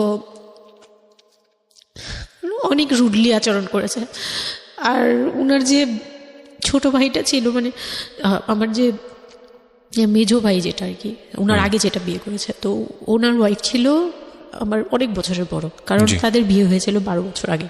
আমার বিয়ের 12 বছর আগে তার বিয়ে হয়েছিল। আমি যখন বাড়িতে বেড়াতে আসতাম তখন মানে ভাবি রাতে খাওয়া দাওয়া এরকম, আমি ভাবি বলেই ডাকতাম, কিন্তু সম্পর্কে আমি বড় যা। কিন্তু উনার প্রায় উনাকে আমাকে একসাথে কোথাও দেখলে কেউ বলতো যে তোমার মেয়েটা, মানে এভাবে বলতো। তো ওই দিক থেকে উনার একটু, এটা জেলাসি বলবো না, এটা হয় আসলে, এটা নর্মাল একটা ব্যাপার, কারণ একটা উনি অনেক এইজ হয়ে গেছিল, উনি নিজের জায়গা থেকে নিজেকে একটু দুর্বল মনে করতো। আমাকে এমনিতে সাপোর্টও দিত, আবার অনেক সময় দেখে কিন্তু পেইনও দিত, অনেক পেইন দিত। কিন্তু আমি ওই সময়টাতেই কেন জানি আমি ছোট থেকে এই জিনিসগুলো বুঝতে চেষ্টা করি যে কেউ আমাকে কেন জেলাসি করছে, কারণ তার মধ্যে কোনো দুর্বলতা আছে, আমার ওইটার জন্য মায়া হয়। আমার কখনো এইটা মনে হয় না যে সে কেন জেলাসি করবে, আমি তার সাথে এখন কোচাকুচি করবো, মানে এই টাইপের মেন্টালিটি আসে না আমার। কেন জানি মনে হয় এই জায়গাটা যদি শুধরানো যেত, তাকে যদি একটু বোঝানো যেত আমি তাকে খুব ভালোবাসি বা আমি তাকে কিছু হেল্প করতে চাই, এরকম মনে হতো। তো ওই দিক থেকে আমি কিচ্ছু বলতাম না, কিন্তু সে আমাকে খুব পেইন দিত, কথাবার্তা এটা সেটা। উনি অনেক সিনিয়র পার্সন ছিল, তো কোনো গেস্ট আসলে আমাকে কিভাবে ছোট করবে, কিভাবে আমাকে অপমান করা যায়, কিভাবে কি দিয়ে, এগুলো নিয়ে সবসময় ইয়ে করতো। ওই দিকগুলো খুব পেইনফুল ছিল। তো ওগুলো যখন শেষ করলাম, মানে আমার যাকে বলতাম মাঝে মাঝে দুই একটা কথা, এগুলো নিয়ে সে আবার মানে মানে এখানে সেখানে বলে আরও ব্যাপারটাকে বড় বানাতো। তো আমি তখন বুঝতাম না, এখন বুঝি। তো এর মাঝখানে হলো কি, আমি প্রেগনেন্ট হলাম। না, বিয়ের 1.5 মাস পরে আমি হচ্ছে কক্সবাজার যাব। আচ্ছা। আমার হাজবেন্ড বলতেছে যে ঈদ চলে আসছে, তুমি ঈদের মধ্যে কিছু না নিয়ে আসো, ঈদের পরে আমরা কক্সবাজার যাই, এখানে কোনো খরচ টরচ যাতে আমাদের না হয়, হ্যাঁ এই জন্য আমরা কিছু কিনবো না। আমি বলছি আচ্ছা ঠিক আছে। তো তখন হচ্ছে বসুন্ধরা সিটি মার্কেটটা হচ্ছে নতুন হয়েছে, তো উনি বলতেছে আমরা বসুন্ধরা সিটিতে যাব শপিংয়ে, কিন্তু উনি যেটা বলতেছে যে আমার মানে বসুন্ধরা সিটিতে যাবে, কিন্তু আমাকে যে কিছু কিনে দিবে না এটা আমি জানতাম না। তো ওনার সাথে আমি গেলাম, প্রায় 20 থেকে 25 হাজার টাকা শপিং করলো। ওগুলা হচ্ছে সব ওনার বোন জামাই, বোনের বাচ্চা কাচ্চা, মানে ফ্যামিলির জন্য আর কি, ভাই বোন। আমিও পছন্দ করে করে কিনলাম সবার জন্যই যা যা লাগে। কেনাকাটার পরে আমি তো তখন ছোট মানুষ, তখন তো আমার 13-14 বছর বয়স। তো আমি কখনো এমন হয়নি যে আমি ঈদে জামা কাপড় নিইনি বা জামা কাপড় নতুন জামা কিনিনি, এরকম কখনোই হয়নি। তো ওইটা আমার বিয়ের ফার্স্ট ঈদ। তো আমার একটা শখ ছিল কি যে অন্তত একটা কটন ড্রেস হলেও আমি পাবো, এরকম একটা ইয়ে ছিল আমার ভিতরে, যে না আমাকে কি আর না দিবে নাকি, বলছে দিবে না, হয়তো বা ভালো কিছু দিবে না, হয়তো নর্মাল কিছু হলেও আমাকে দিবে, ঈদে তো আর পুরনো জামা পরে থাকবো না। তো আমার এরকম ধারণা ছিল। ও পুরো শপিংটা শেষ করলো সারাদিনে, আমি রোজা রেখে পুরো শপিংটা করলাম খুব চয়েস করে করে। লাস্ট মোমেন্টে যে সে আমাকে নিয়ে চলে আসতেছে, যখন সে আমাকে নিয়ে রওনা দিল, মানে আমার মনটা খারাপ হয়ে গেল, আমি এটা কিচ্ছু বলিনি। বিয়ের প্রথম ঈদ, প্রথম ঈদ এটা, তো আমি কিচ্ছু বলিনি। সাচ এ ইডিয়ট, মানে নাথিং টু সে, মানে স্পিচলেস টোটালি। হ্যাঁ, পরে উনি কিচ্ছু কিনে দিল না আমাকে, তখন আমি না মনটা খারাপ হলো আমার, কারণ স্বাভাবিক এটা, আমার এখনকার বয়স হলে হয়তো হাইড করতে পারতাম, আমি এখনও পারি না, সত্যি কথা বলতে আমি কখনোই নিজেকে হাইড করতে পারিনি, এখন তো তখন তো আরও পারতাম না। তো উনি আমাকে করলো কি, যে আসার সময় বলতেছে যে একবারে নিচে, তখন বলতেছে তোমার কি মন খারাপ? আমি বলছি যে না, আমি তো কিছু নেই নাই, ঈদের দিন কি পরবো? তো বলতেছে তোমার তো অনেক ড্রেস নিয়ে আসছো, ওগুলা থেকেই পরো, ওগুলাই তো এখনো পুরোনো হয়নি, এখন দরকার কি আছে কেনার? বলে তারপরে চুড়ি দেখলো, চুড়ি দেখে আমাকে 2 মুঠ চুড়ি কিনে দিল 200 টাকা। এই ছিল আমার ঈদের মানে ফার্স্ট অ্যান্ড লাস্ট, এইটাই ছিল আমার শপিং, আর কোনো কিচ্ছু কিনে দেয়নি সে আমাকে। তো বাসায় আসলাম, বাসায় আসার পরে তার ভাই বোনরা বলতেছে যে সবার জন্য কিনছেন, ওর জন্য কিছু নেন নাই। সে আমাকে মানে তার ফ্যামিলি থেকে আমাকে সেভ করবে কি, সে আমাকে বরঞ্চ বলতেছে যে ওরে কি কিনে দিব, ওর বাসা থেকে আমারে কি দিছে যে আমি ওকে কিনে দিব। তখন আমি বুঝলাম যে ও আচ্ছা, সে কিনে দেয়নি, সে কিনে দেয়নি। হ্যাঁ, তো আমি আর বাসায় কিন্তু কিছু বলিনি বা বাসায় যাইও নেই এর মধ্যে। বাসা থেকে আসলে সামর্থ্য কি ছিল আপনার ফ্যামিলিকে, মানে কিনে দেওয়া হয়েছিল কি ঈদের প্রথম দিন জামাইকে কিছু কিনে দেওয়া বা এরকম কোনো কিছু? হ্যাঁ, এটা করেছিল চান রাতে, একবারে লাস্টের দিকে। শপিংটা হয়েছে তার আগে। তো সে এটা বলে ফেললো প্রায় 20 রোজার পরে এই ঘটনা আর কি। তো একবারে চাঁদ রাতের দিন আমার ভাই আর কি একটা পাঞ্জাবি গিফট করলো তাকে, আর সে আমাকে আর কিছুই দিল না। হ্যাঁ, সে ভাবতেছে যে আমি বুঝি বাসায় জানানোর পরে তখন এটা করছে। হ্যাঁ, তখন গিয়ে আরো খেপে গেল যে আমি নাকি বাসায় জানাইছি, তাকে ছোট করলাম এই জন্য। কিন্তু আসলে মানে সত্যি কথা বলতে যে আমি কিছুই বলি নাই, আমার মুখ দিয়ে তখন কথাই আসতো না, আমি ম্যানেজ কি করব, আমার তো কিছুই মাথায় থাকতো না তখন আমি তো পুরো মেন্টালি একটা ইয়েতে ছিলাম। তো আমার এমনও মনে হয়েছিল তখন, মানে ওই মাসখানিক যে সে আমাকে ওই ফিজিক্যাল টর্চারগুলো করতো, তখন আমার এমনও মনে হয়েছিল যে আমি এক কাজ করি, বের হয়ে কোথাও চলে যাই, মানে অজানার উদ্দেশ্যে কোথাও চলে যাই। যদি আব্বুর এই অবস্থা না থাকতো হয়তো আমি করতাম এটা। সত্যি কথা বলতে একমাত্র আব্বুর কথাটা যখন মনে আসছে, চোখে ভাসছে যে আমার আব্বু তো মরে যাবে, তখন গিয়ে আর এটা করতে পারিনি, নয়তো ঠিকই আমি বের হয়ে যেতাম। তো ঈদ আসলো, ঈদের পরের দিন কক্সবাজারের উদ্দেশ্যে রওনা দিল। আর তার একটা অভ্যাস ছিল যে মানে সে কিছু দিলে বা করলে বা আমার জন্য যদি সে 2টা টাকাও খরচ করতো, এটা খুব হাইলাইট করতো, সবার সামনে তুলে ধরার জন্য চেষ্টা করতো। ওই কক্সবাজার যাবে, সে খুব মানে ঢোল পিটাচ্ছে যে আমাকে নিয়ে কক্সবাজার যাচ্ছে, কিন্তু শপিং করে দেয়নি, এটা আবার হাইড করতেছে। আচ্ছা, যাই হোক, ওই সব বলতে গেলে শপিংয়ের টাকা সেভ করে আমাকে কক্সবাজার নিয়ে যাচ্ছে। তো গেলাম কক্সবাজারে, সেখানে গিয়ে আরেক ধাক্কা খেলাম যে কক্সবাজার যাওয়ার পরে প্রথম রাত মোটামুটি ভালো ছিলাম, পরের দিন সকালে সে আমার সাথে মানে এমনভাবে মানে ফিজিক্যাল রিলেশন করতে চেয়েছে যেটা সম্পর্কে আমি অবগত ছিলাম না, মানে আমি জানতাম না যে এরকম কিছুও হয়। তো এক সময় সে আমার হাত পা জোড়াজোড়ি করে ধরে, মানে প্রায় হাত পা বাঁধার মতো জোড়াজোড়ি করে সে আমার সাথে ওই রকম কিছু করতে চায়। তখন আমার মানে আমি খুব বাধা দেওয়ার পরে বা চিল্লাচিল্লি করার পরে সে আমার গায়েও হাত তোলে, 2-3টা চট থাপ্পড় দেয়। আপনাদের মধ্যে সম্পর্কের জায়গাটা কি আপনি তখনও কি ওনাকে আপনি করে বলতেন? হ্যাঁ, আমি এখনো স্টিল নাও। তার মানে বিষয়টা এরকম হয়ে গেছে যে ওই দূরত্বটা বিয়ের পরে ছিল, এবং সেই দূরত্ব থাকা অবস্থায় ও এই জিনিসগুলো প্র্যাকটিস করে যাচ্ছে ওর মতো করে। এবং সেখানে যখন ও সাকসেসফুল হতে না পারছে, তখন সে আপনার গায়ে হাত তুলছে, তাই তো? সেটাই। হ্যাঁ, তারপর আর সবচেয়ে বড় কথা হচ্ছে সে তার জায়গাটা, সে তার চাওয়াগুলো সব পূরণ করতেছে, বাট আমার দিকটা দিচ্ছে না। এবং সে যে শুধু আমার না, মানে সে মানুষটাই এমন, আগে বুঝি নেই, পরে অনেক ধীরে ধীরে গিয়ে পরে বুঝতে পেরেছি যে উনি সম্পূর্ণ সেলফ সেন্টার, মানে নিজের যেটা অধিকার সেটা সে আদায় করে নিবে, তার বাকিগুলো নিয়ে তার কোনো মাথা কি হচ্ছে বা কার কি হচ্ছে এটা দেখার বিষয় না, এটাই মেন্টালিটি।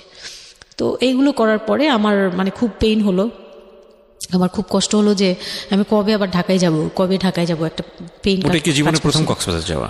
হ্যাঁ, ওটা আমার লাইফে ফার্স্ট। চিন্তা করে দেখুন, এক ধরনের হানিমুনি বলা চলে ওদের জন্য। হানিমুনি করা হয়েছিল, কিন্তু এটা আমার জন্য হানিমুন ছিল না, অন্য কিছুই ছিল। আচ্ছা, খুব পেইনফুল ছিল। ওকে। যাই হোক, আমি খুব ভয়ে ভয়ে ছিলাম যে এখানে আমাকে মেরে ফেললেও কেউ জানবে না, এরকম একটা ফিল ছিল আমার ভিতরে। একটা জিনিস চিন্তা করতে পারেন, প্রত্যেকটা মোমেন্ট একটা মানুষ একটা মেয়ের সাথে, একটা ছেলের সঙ্গে বসবাস করছে একটা মেয়ে, এবং তাদের স্পেশাল মোমেন্টসগুলো তার জন্য ভীতির কারণ। সে হয়তোবা তখন এরকম মানে চিন্তা করছে যে এই স্পেশাল মোমেন্টটা যেন না আসে, ওর সঙ্গে স্পেশাল টাইমটা যেন আমি না হয়, রাত যেন না হয়। বিষয়গুলো তো এরকমই ছিল, কারণ ওর জন্য কিন্তু এগুলো অনেক ভয়ানক রকমের টর্চার। হ্যাঁ, তারপর আর আমার সাথে যে যারা ছিল, মানে ফ্যামিলি তো দুইটা গিয়েছি আমরা, মানে আমার হাজব্যান্ড আমাকে নিয়ে গেছে, আর হচ্ছে আমার চাচাতো বোনের রিসেন্ট বিয়ে হয়েছিল, চাচাতো বোনের হাজব্যান্ড আর চাচাতো বোন, ওরা দুজন গিয়েছে। কিন্তু ওরা ওদের মতো ছিল, আমরা আমাদের মতো ছিলাম, এরকম আর কি। তো ওইভাবে আর আমাদের সাথে ইয়ে করা হয়নি যে একদম সব বিষয়ে ডিটেলস বলা। আর আমার চাচাতো বোন আমার অনেক বড় ছিল, যার কারণে আমি আপুকে বলতাম না, লজ্জা পেতাম। তো ওই দিক থেকে 3 দিন পরে 4 দিনের দিন আমি খুব জেদাজেদি করে, মানে কান্নাকাটি করে চলে আসবো করতেছি, কিন্তু আমাকে কেউ আর জিজ্ঞেস করতেছে না যে কেন। মানে আমার বোন জামাইও বিষয়টা খেয়াল করেনি, আমার বোনও খেয়াল করেনি যে আমি কেন বারবার চলে আসতে যাচ্ছি। হ্যাঁ, এত সুন্দর একটা ওয়েদার, ওরা তো খুব এনজয় করছিল হয়তো বা, মানে আমি তাদের এনজয়মেন্টে বাধা দিলাম, এরকম আর কি। তো খুব কান্নাকাটি করে ওই রাতেই আমি চলে আসবো। আমি বলছি তোমরা সবাই থাকো, আমি চলে যাই, মানে এইভাবে কান্নাকাটি করছে। আমি থাকবোই না, আমি আর একটা রাত এখানে থাকবো না। আমার কাছে মনে হচ্ছে তাও এলাকার ভিতরে তো থাকবো, যাই হোক, কিন্তু এখন তো আমি বাইরে আছি, অনেক দূরে। আমার কাছে এরকম মনে হচ্ছিল যে আমি যদি মরে যাই, আমি যদি যে কোনো সময় মারা যাবো, এরকম মনে হচ্ছিল। তো আমি ওই সময় বলাতে ওরা সবাই মিলে চলে আসছে, সবার মন খারাপ যে আমার জন্য চলে আসতে হলো তাদের। তো ঢাকায় আসলাম। ঢাকায় আসার পরে ঈদের ছুটির শেষে সে তার মতো করে বিজনেস করতেছে, আমি আমার মতো ঘরে ছিলাম। জি। 2-3 মাস গেল, কোরবানি ঈদ আসলো, প্রথম কোরবানি ঈদ। কোরবানি ঈদের সময় যেটা হলো সেটা হচ্ছে আমার মামার বাসা থেকে মাংস, মানে কোরবানি ঈদের যে মাংসটা পাঠায়, পুরান ঢাকার একটা ইয়ে আছে যে নতুন বিয়ে হলে বাবার বাড়ি থেকে রান পাঠানো হয়, একবারে পুরো একটা রান ধরে পাঠিয়ে দেয়, বাবার বাড়ি থেকে মেয়েদের পাঠায়, মানে কোটাকুটি নেই, রানী পাঠিয়ে দিতে হবে, একদম আস্ত পাঠায়। এটা পুরান ঢাকার রেওয়াজি, একবারে যে কয়টা মেয়ে থাকবে ওই কয়টা রান বাসায় যাবে, মানে ওই রানগুলোর কেউ কাটতে পারবে না, একদম আস্ত পা ধরে দিয়ে দিবে একবারে। আচ্ছা আচ্ছা, ইন্টারেস্টিং তো। হ্যাঁ, এটা কিন্তু পুরান ঢাকার একটা রেওয়াজ, এখনো আছে। মানে কোরবানি হলেই সঙ্গে সঙ্গে রানটা যাবে মেয়ের বাসায়। আচ্ছা, মেয়ের বাসায় যেতেই হবে এটা। তো ওই রকম আমার মানে ওরা আশা করছিল যে আমার মামা এরকম করবে, কিন্তু আমার মামা তো প্রায় অনেক বড় গরু দেয়, আর একটা দেয় না, 2টা থেকে 3টা দেয়। তো ওনার নিজেরই আছে 3টা মেয়ে, 3 মেয়ের শ্বশুর বাড়িতে পাঠাতে হয় 3 রান। মানে এখন এক মেয়ের, বড় মেয়ের যে 20 বছর 22 বছর হয়ে গেছে বিয়ের, তারপরও পাঠাচ্ছে, প্রতিনিয়ত পাঠাতে হয়। তো ওই দিক থেকে আমি যদি এখন আরেকটা নেই, তাহলে উনার কিন্তু আরও কাউকে উকিল দিয়েছে, বা আরও কোনো মেয়ে আছে, মানে আমার উকিল দিয়েছে, আমার খালু দিয়েছে, আরেক খালু, আমার ওই খালা হচ্ছে আমার আম্মুর খালাতো বোন, মামাতো বোন, কিন্তু আমাদের বাসায়, মানে আমার নানু বাড়িতে বড় হয়েছে দেখে আমার আম্মুর খুব ক্লোজ। তো ওই খালু আমাকে উকিল দিয়েছেন। তো ওই দিন করলো কি, যে এই রান পাঠায়নি বলে, সেই রান পাঠায়নি ঠিকই, কিন্তু রানের যে উপরের অংশ, মানে বড় একটা পিস আমার বাসায় পাঠানো হয়েছে আমার উদ্দেশ্যে, আর নামটা আমার লিখে দিয়েছে, আমার নাম লেখা এটা পাঠিয়েছে। তো ওই মাংসটা রেখে যখন চলে গেছে না আমার ভাই, তার ছোট বোন, আমি তখন মানে দেখলাম যে মানুষ কতটা হিংস্র হলে পরে এরকম ফেস হয়।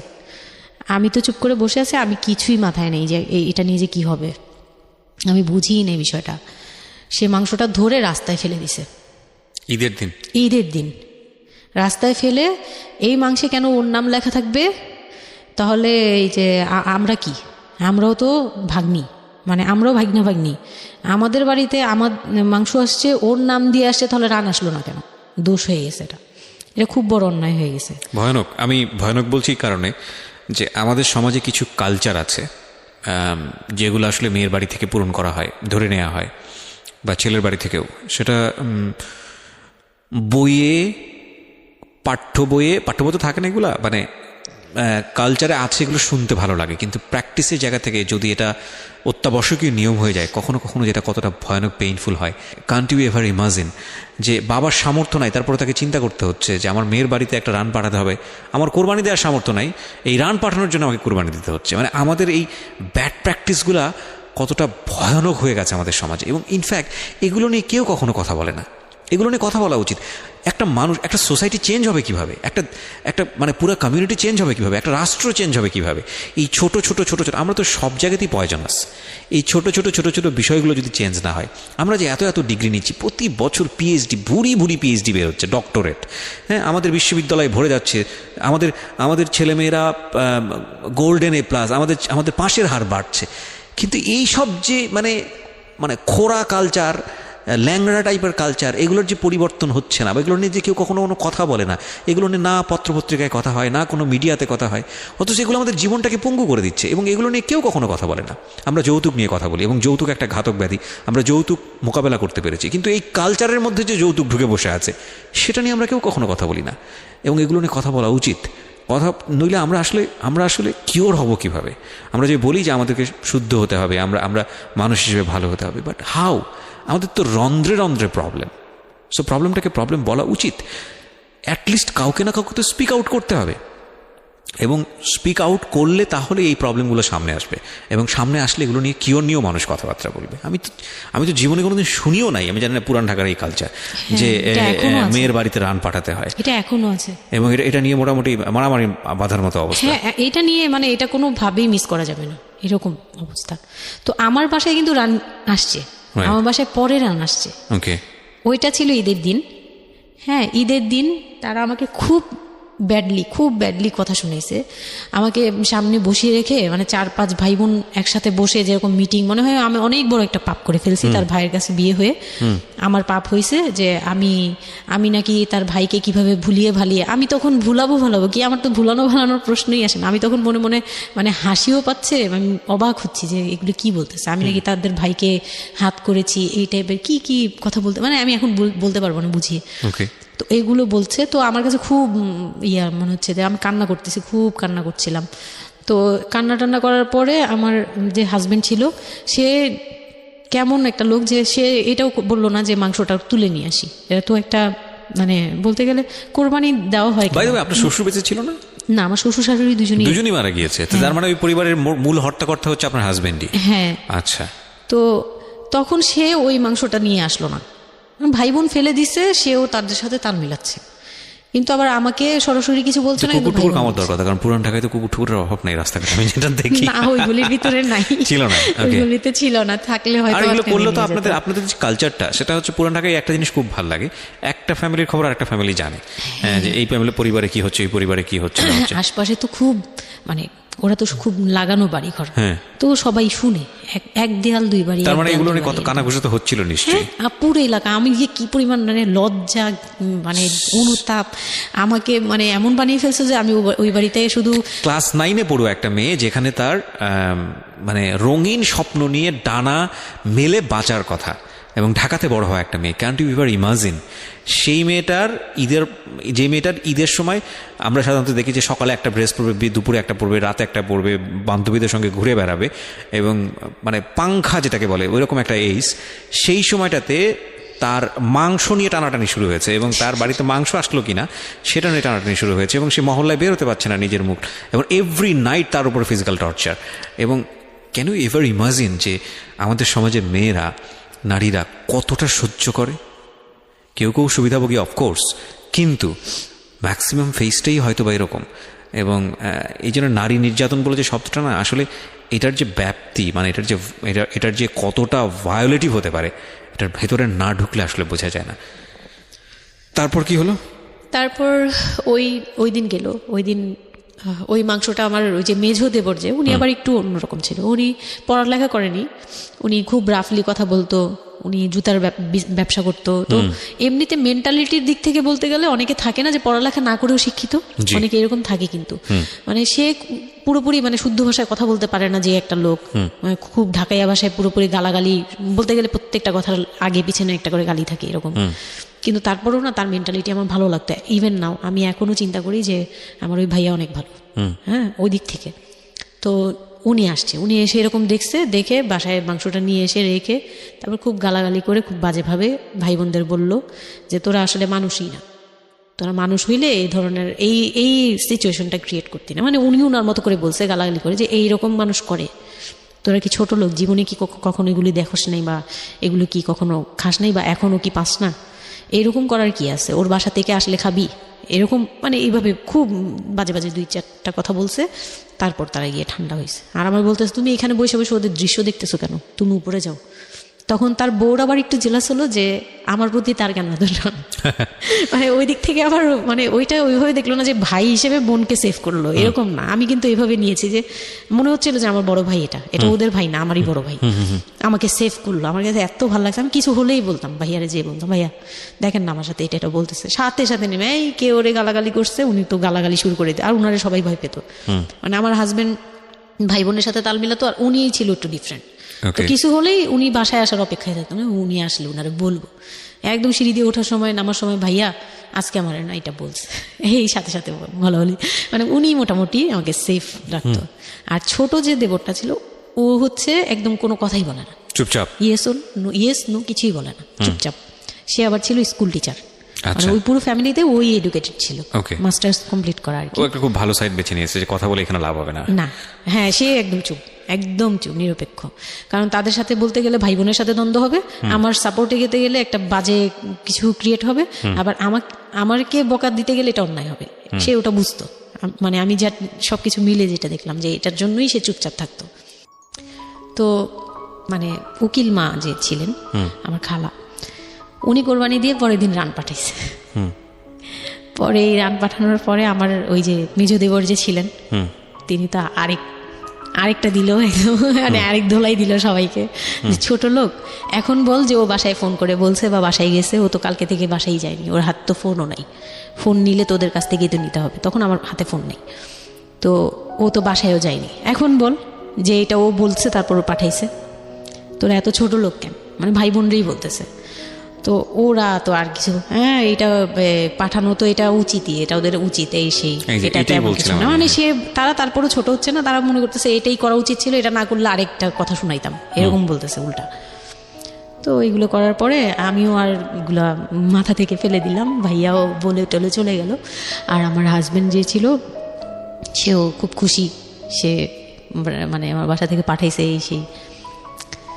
তো বিয়ের 4 মাস পরে মেইন পার্ট যেটা, যে আমি কনসেপ্ট করি, তখন আমি বুঝতে পারি না কনসেপ্ট এই 13-14 বছর বয়সে। হ্যাঁ, তখন আমি স্কুল যাতায়াত করতাম, রেগুলার না, আচ্ছা, মাঝে মাঝে রেগুলার, মানে মাঝে মাঝে বলতে আমি চাচ্ছিলাম কি পড়াটা রানিং থাকুক, এক্সামগুলো দিব আর বাসায় থাকবো। আর বাসা থেকে যখন স্কুল ড্রেস পরে বেরোতাম আমাকে সবাই মিলে কি যে বলতো, মানে বলার মতো না, এগুলো অকথ্য ভাষা বলতে গেলে, যে মানে নোংরা কথা বলতো। তো যাই হোক, ওগুলো আমি কানেও নিতাম না, আমি বলতাম না আমি স্কুলে যাব। আর যেহেতু বিয়ের সময় বলছে যে ওরে পড়াশোনা করতে দিব, আমার হাজব্যান্ড এগুলো বলছে, ও না ও স্কুলে যাবে আসবে সবই করবে। পরে গিয়ে বলে কি তুমি বাড়ির বড় বউ, তুমি যদি স্কুল ড্রেস পরে স্কুলে যাও কেমন দেখা যায়? আমি তো বোরকা পরতাম। তো বলে না, স্কুলে গিয়ে তো তোমার বোরকাটা খুলতে হয়, অ্যাসেম্বলিতে দাঁড়াও, ওই যে পিটি করো তোমরা, এগুলো তো আশপাশ থেকে দেখা যায়, এলাকার ভিতরে স্কুল।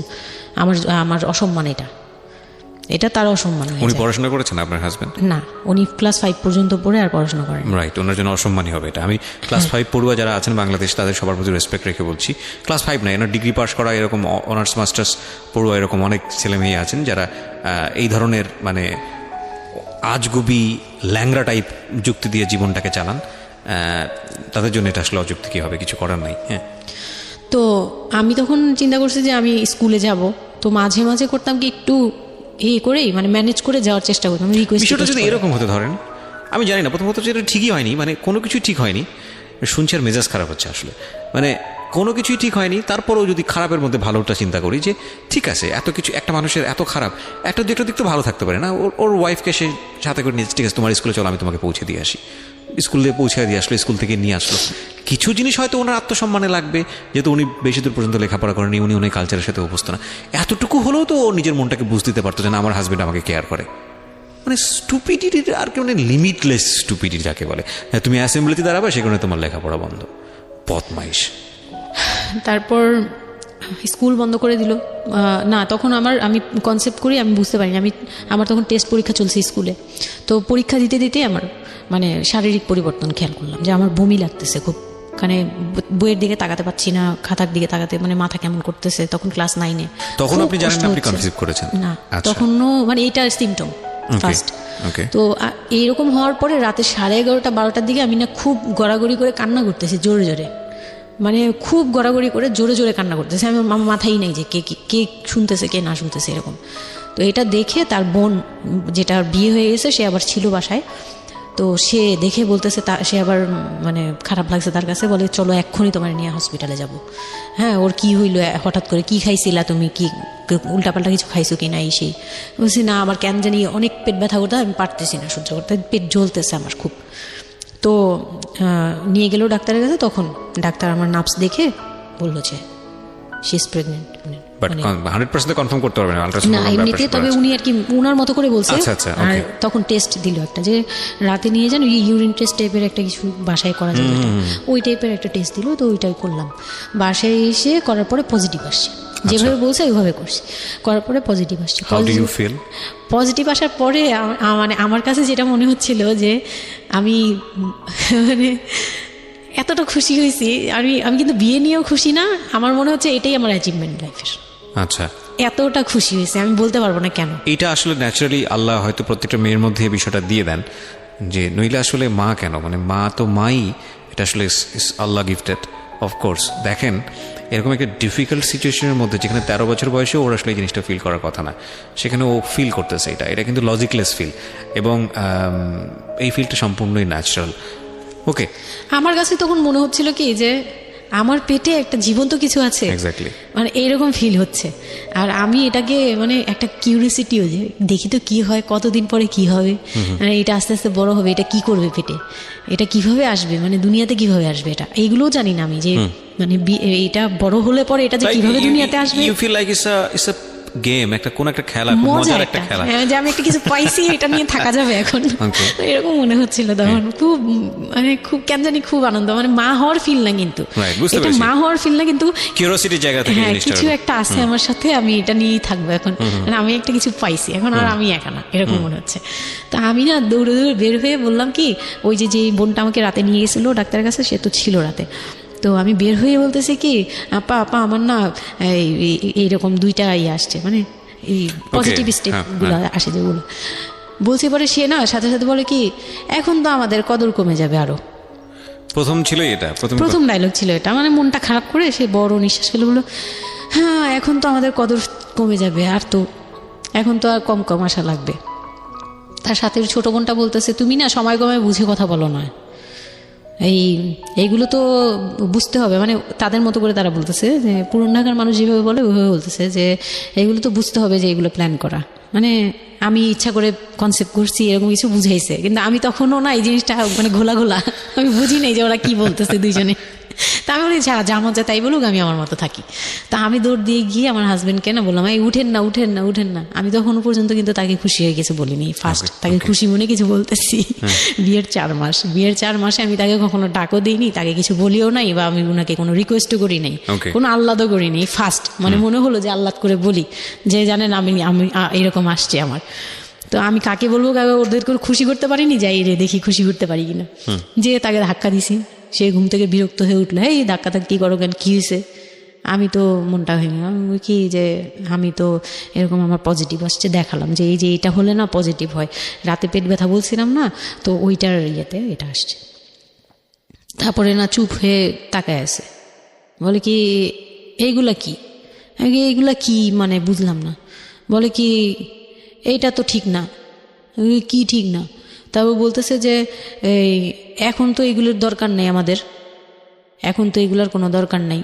তো আমি বলি আপনি আমার স্কুল যেতে দিবেন না। আমি এবার তখন মুখ খুললাম, আপনি স্কুল যেতে দেন না, তারপরে আর আমি তো এই জিনিস মানে এটা কিভাবে কি হয়েছে আমি তো জানি না। আমি ভাবছি যে আপনি হয়তো বা কিছু করছেন, আমি জানি না।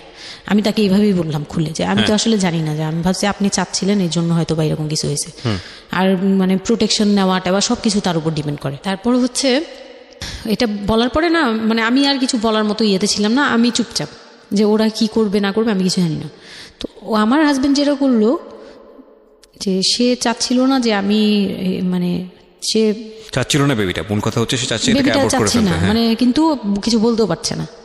আমি এবার বাসায়ও বলছি, বাসায় সবাইও খুব চিন্তিত আমার এইটুক বয়সে আমি কিভাবে কি করব।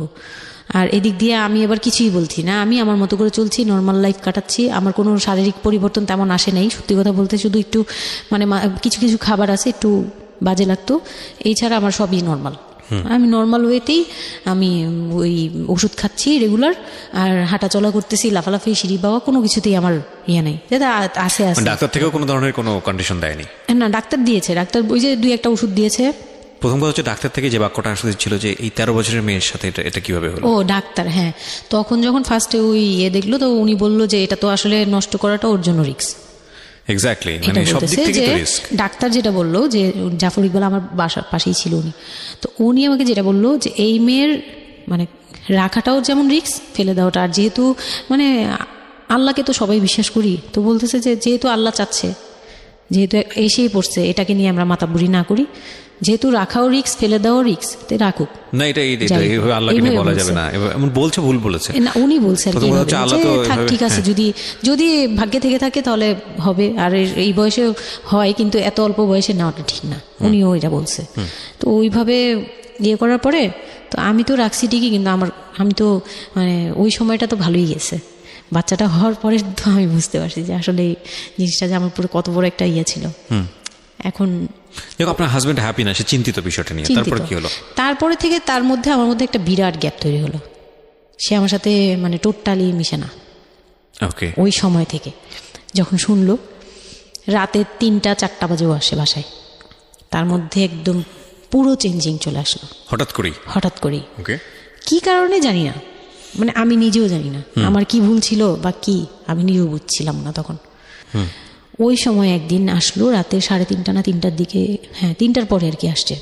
আসার পরে আমি ওই দিন খুব খেপলাম যে প্রত্যেক রাতে, আমি একটা অসুস্থ মানুষ, আমি রাত জেগে আপনার জন্য ভাত নিয়ে বসে থাকি, আপনি প্রত্যেক রাতে এরকম লেট করে আসেন, আমাকে গেট খুলে দিতে হয়, আমি ঘুম থেকে উঠেও গেট খুললে আমার খুব কষ্ট হয়, সিঁড়িটা বেয়ে নেমে আমার গেটটা খুলতে হয়, আমার ভয়ও লাগে, আমি কখনো বাসায় একা থাকিনি।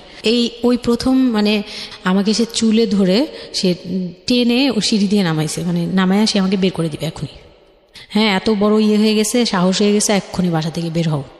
সে কিন্তু নেশাও করে নাই, কিচ্ছু না, সুস্থ একটা মানুষ, এরকম করতেছে। তো তার ভাই বোনগুলো এসে বলতেছে আপনি কি মানুষজন কি বলবে, তারা মানুষজনের চিন্তা করতেছে, কিন্তু আমার যে টর্চার হচ্ছে এটা বলতেছে না। এইটা আরেকটা বিষয়, এই যে এগুলো বিষয় আসলে না আমার মেজাজ খুব খারাপ হয়ে যায়। যাই হোক, আপনি যেটা আনছেন আমি খুব সেন্সিটিভ একটা বিষয় একটু কথা বলতে চাই। সেটা হচ্ছে এই যে আপনারা যত মানুষজন চিন্তা করেন, নিজের ঘরের ভিতরে একটা মানুষ ঠিক নাই, এটা আমি আপনাদের কথা বলছি না, এটা বাংলাদেশের সামাজিক অবস্থার চিত্র। সেটা হচ্ছে আমরা নিজের ঘরের মধ্যে অনেক সময় দেখা যায় যে আপনারা যখন ঘরের মধ্যে একটা বিপদে পড়েন, আপনার চারপাশের লোকজনকে এসে আপনার সেটা সলভ করে। তো ফার্স্ট আপনি ঘরের কথা আগে চিন্তা করেন, আপনার মেয়ে কীভাবে ভালো থাকবে সেটার কথা চিন্তা করেন, আপনার ছেলেটা কীভাবে ভালো থাকবে সেই কথাটা চিন্তা করেন। এতে যদি আপনার দুর্নাম হয়ও কিছুটা, সেটা আপনার ওভারলুক করা উচিত। বরং আপনি যাদের কথা চিন্তা করে এই ছেলে মেয়েদের প্রতি খারাপ আচরণ করতেছেন, আপনার ছেলে মেয়ে খারাপ থাকার কারণে একটা সময় গিয়ে সেটা আউটব্রাস্ট হবেই। যেই মান সম্মানের কথা আপনি চিন্তা করতেছেন, সেই মান সম্মান আরও বেশি পরিমাণে ক্ষতিগ্রস্ত হবে। আমাদের সমস্যাটাই হচ্ছে এই জায়গাটায়, আমরা চারপাশের ঘরের লোকজন কি মনে করবে সেটা চিন্তা করি, অথচ চারপাশের ঘরের লোকজন কারা বসবাস করে, কোথা থেকে আসছে, কি অবস্থা, সেই খোঁজ খবর আমরা রাখি না, কিন্তু আমাদের মান ইজ্জত তাদের হাতে। স্টুপিড মানে ফিলসফি নিয়ে আমরা আমাদের সোসাইটিতে চলি, this is very important thing, এবং এগুলোর পরিবর্তন হওয়া উচিত। তো তারপরে কি হলো? তারপর এই হলো ফার্স্ট এই গেল, এইটার পরে এরপর থেকে চলতেছে কন্টিনিউ, মানে এরকম আচরণই করছে সে আমার সাথে। একটু 4 মাসের সময়টা খুব ক্রুশিয়াল একটা মোমেন্ট, খুবই ক্রুশিয়াল একটা মোমেন্ট। হ্যাঁ, সকালে উঠে আমার রুটি বানাতে হতো কন্টিনিউ, সে বাইরের নাস্তা খাবে না, তাকে রুটি বানিয়ে খাওয়াতে হবে। ওই অবস্থায় আমি মানে সকালে উঠে ঘুম থেকে উঠে রুটি বানাতাম, ওর ভাই বোনের জন্য, ওর জন্য, সবার জন্য বানাতাম। এটা না আমাদের সমাজের ছেলেরা না বুঝতেই চায় না, এবং এটা নিয়ে আমাদের কোনো শিক্ষা নাই। আসলে আমি মানে দেখলাম যে এতটা বড় কিভাবে, আমি আমার নিজেকে জড়িয়ে ওই কথাটা বলছি, কারণ আমি তো নিজেও বাবা হয়েছি, আমি নিজে থেকেও বুঝি জিনিসটা। মানে এই যে পরিবর্তনটা সমাজ, মানে পরিবারে যখন নতুন একজন সদস্য আসে, সবচেয়ে বড় প্রেশারটা ফিল করে হচ্ছে মা, কারণ তার লাইফ রিস্ক হয়ে যায়। কিন্তু এখানে বাবার যে দায়িত্বটা, খুব মজার বিষয় হচ্ছে, আমি আমার নিজের এক্সপিরিয়েন্সের জায়গা থেকেই বলতেছি, যে বাবার দায়িত্বের জায়গাটা বোঝা শুরু হয় সন্তান দুনিয়াতে আসার পর থেকে, এবং তাও ইমিডিয়েটলি আসে না। সন্তান একটু করে বড় হচ্ছে, অ্যাটাচমেন্টটা হচ্ছে, যখন নড়াচড়া সামনে দিয়ে নড়াচড়া করতেছে, একটু মিস হচ্ছে, দূরে থাকতেছে, তারপরে গিয়ে মানে সন্তান যখন মোটামুটি প্রাপ্তবয়স্ক 1 বছর 2 বছর বয়স, ওই সময় বাবা ফিলটা আসে, তখন হচ্ছে বাবা ফিলটা পায়। তার আগ পর্যন্ত বাবা বুঝতেই পারে না, তো মনে হয় আসলে কি বাচ্চাটা আমার কোত্থেকে আসলো, এই সত্য ফিলটা এরকম থাকে। এটা খুব ন্যাচারাল একটা ফিল, কিন্তু এই ন্যাচারাল ফিলটার সুযোগ নিয়ে অনেক সময় আমরা একটা অবুঝের মতো আচরণ করে ফেলি, হ্যাঁ, ভয়ানক আর বাজে আচরণ এটারও করে ফেলি। একটা ইয়ে থাকে, মাত্রা থাকে, যেমন আপনি কতটুকু মানে কতটুকু কেয়ারফুল ছিলেন, কতটুকু ইয়ে ছিলেন, এটার কিন্তু একটা লেভেল আছে, পার্সেন্টেজ আছে, এবং এটা নিয়ে শেখানো উচিত আমাদের আমাদের আমাদের আমাদের মানে এডুকেশন সিস্টেমের মধ্যে তো নাই। এবং আমরা জানি না ম্যারেজ কাউন্সিলিং বলে অনেক একটা বিষয় আছে, এগুলো তো আমাদের প্র্যাকটিসে নাই, কোনোভাবেই নাই। এগুলো তো আমাদের কাছে চিন্তাই মনে করা হয় যায় না, যে বিলাসিতা এবং আমাদের আসলে এগুলো দরকার রাইট আছে। রাইট। এবং বাবা যিনি, একটা হচ্ছে যে মা হওয়ার একটা প্রিপারেশন দরকার আছে, মেন্টাল প্রিপারেশন, একটা বাবা হওয়ার জন্য একটা মেন্টাল প্রিপারেশন দরকার আছে। আমাদের সমাজে এটা টোটালি মিসিং। আমরা এই নারী দিদিদের কাছ থেকে যে গাইডটা পেয়ে আসছি এবং সেটা না বুঝে না শুনে প্র্যাকটিস করেছি, রাইট। আমি জানি না, আজকে আমি সত্যি এই কথাগুলো বলতেছি, হয়তো আমরা ওই রাতারাতি পরিবর্তনের জায়গায় যেতে পারবো না, বাট আমি শুধু একটা কথাই বলতে চাই, সেটা হচ্ছে বাবাদের দায়িত্বটা অনেক বেশি, বিশেষ করে বাচ্চা চলে আসার পর থেকে মেন্টাল সাপোর্টটা খুব জরুরি, খুবই জরুরি। হ্যাঁ, এবং কারণ এটা একটা মেয়ের লাইফ রিস্কের প্রশ্ন, এবং আপনি জানবেন না যে সে আসলে কতটা ভয়ানক রকমের লাইফ রিস্কের মধ্যে রেখে সে একটা সুন্দর স্বপ্ন দেখে। তো ওই মানুষের পাশে কিছুই না, আপনি শুধু কোম্পানি দেন, এবং এই কোম্পানিটা তারা খুব মিস করে এই সময়টাতে। হ্যাঁ, এটাই ও বলার চেষ্টা করছে। তারপর হচ্ছে যে আমার বেবি হলো হসপিটালে যখন মেয়ে হলো, তো এই রুমটাতে ঢোকার পর্যন্ত আমি খুব ইয়েতে ছিলাম, মানে রুমটাতে যখন ঢুকি তখন আমি কান্না করছিলাম, খুব ভয় ছিল যে, হ্যাঁ, তখন মনে হচ্ছিল যে আমি মরেই যাই নাকি, এরকম মনে হচ্ছিল। আর আমাকে তো মানে অপারেশন করবে, তারাও ডাক্তার বলতেছে এই মেয়ের অপারেশন কি করব, আর এই মেয়ে নর্মালে কি বেবি দিবে। আমি বলতেছে এটা তো গ্রামগঞ্জ না, আপনারা কি করছেন। আমি তখন আরো শুকনা ছিলাম, তো আর এমনিতেও বয়সও কম ছিল, আবার শুকনাও ছিলাম, দেখতে আরো পিচ্ছি লাগতো। বলতো যে অনেক দুর্বল, তো ও তো মানে ঠিক মতো টেক কেয়ারও করেন নাই বাসায়। হ্যাঁ, বলতেছে একদম আমার এই হাতের মানে এইগুলো ব্রিনগুলো বুঝে যেত, এইগুলো বোঝা যেত, একদম হাড় গোড় বোঝা যেত। যখন অপারেশন করে, অপারেশনের 12 ঘন্টা পর আমার সেন্স আসে, প্রায় 12 ঘন্টা। মানে আপনার বেবি হয়েছে আপনি জানি না। পরে আমি যখন ঘুম থেকে মানে সিজারিয়ান বেবি, পরের দিন শুধু রাতে একটু টের পাই যে আমি আমার পাশে কেউ মানে ব্রেস্ট ফিড করছে, এটা ফিল পাইছি, শুধু মুখের দিকে তাকাতে পারিনি, চোখ খুলতে পারিনি, কিন্তু কেউ একজন আমার পাশে শোয়া, মানে আমার হাতের উপরে একটা বাচ্চা শোয়া, এইরূপ ফিল পেয়েছি। আর এরপরে যে চোখ বন্ধ করেছি, একবারে সকালে প্রায় 11টা-12টার দিকে আমার ঘুম ভাঙছে, তখন তাকানোর পরে একটু পুরোপুরি ইয়েতে, তো আমাকে উঠিয়ে নিয়ে আমাকে ইয়েতে ক্যাবিনে দেওয়া হলো। ক্যাবিনে দেওয়ার পরে আমি বাচ্চাকে দেখি, বারবার চিন্তা করি যে এটা আমার মেয়ে, কোত্থেকে আসলো, কিভাবে আসলো, আমি নিজেকে দেখি। তখন না আমার মাথায় এটাও ছিল না যে এটার বাবাকে, এটার ফুপুকে, এটার চাচাকে, হোয়াট এভার, আমার বাচ্চা এটা, মানে আমি এখনো স্টিল না, আমার বাচ্চা এখন ক্লাস 8-এ পড়ে, এখনো আমি তাকে বাচ্চা। হ্যাঁ, তো ও আর আমি একসাথে হাঁটলে মনে হয় কি মানে ফ্রেন্ড আমরা এরকম। পর হচ্ছে ওই বাচ্চাটা হওয়ার পরে সে খেলে, আমার খুব ভালো লাগে, তাকে নিয়ে আমার সময় ভালো কাটে। আমার আর মানে ওর বাবার কথা মাথায় নেই যে এই লোক শুধু মানে এনে দিবে ঘরে, আমি রান্না করব, খাবো, ব্যাস ওই পর্যন্তই শেষ। আমার আর এর দরকার নেই, কাউরই দরকার নেই। আমার বাচ্চা নিয়ে আমি পুতুলের মতো খেলি সারাদিন। ওর বাবা অনেক সময় দেখা গেত, ওর বাবা তো রাতে 2টা-3টায় আসতো, আসার পরে যে খাওয়া দাওয়া করে ঘুমাবে, তো আমার তো ওই রুম ছাড়া কোনো ওয়ে ছিল না, ওই রুমে আমি হাঁটাহাঁটি করতাম, বাচ্চা কান্না করতো। একদিন এমনও হয়েছে সে আমাকে ঘর থেকে বের করে দিচ্ছে, আমি নাকি ইচ্ছা করে বাচ্চাকে কাঁদাই আর তাকে ঘুমাতে দিই না। হ্যাঁ, সে আমাকে রুম থেকে বের করে দিচ্ছে। তো এত রাতে বাসা থেকে যখন রুম থেকে বের করে দিচ্ছে, আমি সিঁড়িতে সারা রাত, মানে ওদের তো আর বারান্দাও নেই হাঁটার জায়গা। বাচ্চা কোথায় ছিল? বাচ্চা আমার কোলে, বাচ্চা তাওয়াল দিয়ে পেঁচানো আমার কোলে, সে কান্না করতেছে, আমি সিঁড়িতে বসে আছি। আর আমি যখন সিঁড়িতে বসছি, আমি জানি না কি কারণে বাচ্চার কান্না অটো থেমে গেছে। রুম থেকে বের হয়েছি না, তো ওর বাবা যে ধমক টমক দিছে, আমি জানি না কি কারণে, হয়তো বা রাতও অনেক হয়ে গেছিল, অনেক কান্নাকাটির পরে হয়তো ও ক্লান্ত হয়ে গেছিল, ও মোটামুটি চুপ হয়ে গেছে সিঁড়িতে, নয়তো পুরো এলাকা জানার কথা এইরকম। তো আমি সিঁড়িতে বসে বসে কান্না করছি সারা রাত, মানে তখন অলমোস্ট তখন 4টা বাজে, ভেতরে ভাবে ঘুমিয়েছে নাক ডেকে। হ্যাঁ, তখন সে ঘুমাচ্ছে, ভিতরে গিয়ে ঘুমাচ্ছে। আমি আর ভয়ে রুমেই যাইনি, মানে কি না কি করবে আবার, এই জন্য রুমেই যাইনি। তো এই কাজটা করার পরে সে আমার মন থেকে আরো উঠে গেছে, আমার যে দেবর ছিল, ওই যে বললাম যে আমাকে খুব ভালোবাসতো উনি, তো উনি আবার এই খুব ভোরে আসতো, জুতার ব্যবসায়ী তো, ওনাদের কারখানা সারা রাত কাজ হতো, প্রত্যেক দিন সকালে 5টা 6টা এইভাবে আসতো। তো ঘন্টাখানিক পরে উনি যখন চলে আসছে তখন আমাকে সিঁড়ি দিয়ে ওঠার সময় মানে গেট নক করছে, ওনার ওয়াইফ নামছে উপর থেকে, নেমে বলছে তুমি এখানে কেন? আমি বললাম যে এরকম আপনার ভাই ঘুমাতে পারে না, আমাকে বের করে দিছে। তো সেও খুব নর্মালভাবে নিল ব্যাপারটা, কিন্তু তার ভাই যখন গেট খুলে দেখলো যে আমি জেগে আসি আর ওটা নিয়ে সিঁড়িতে বসছি, তখন সে গালাগালি করতেছে, শালা আমি ওনার আবার বিয়ের 12 বছর হয়ে গেছে কিন্তু বাচ্চা কাচ্চা হয়নি।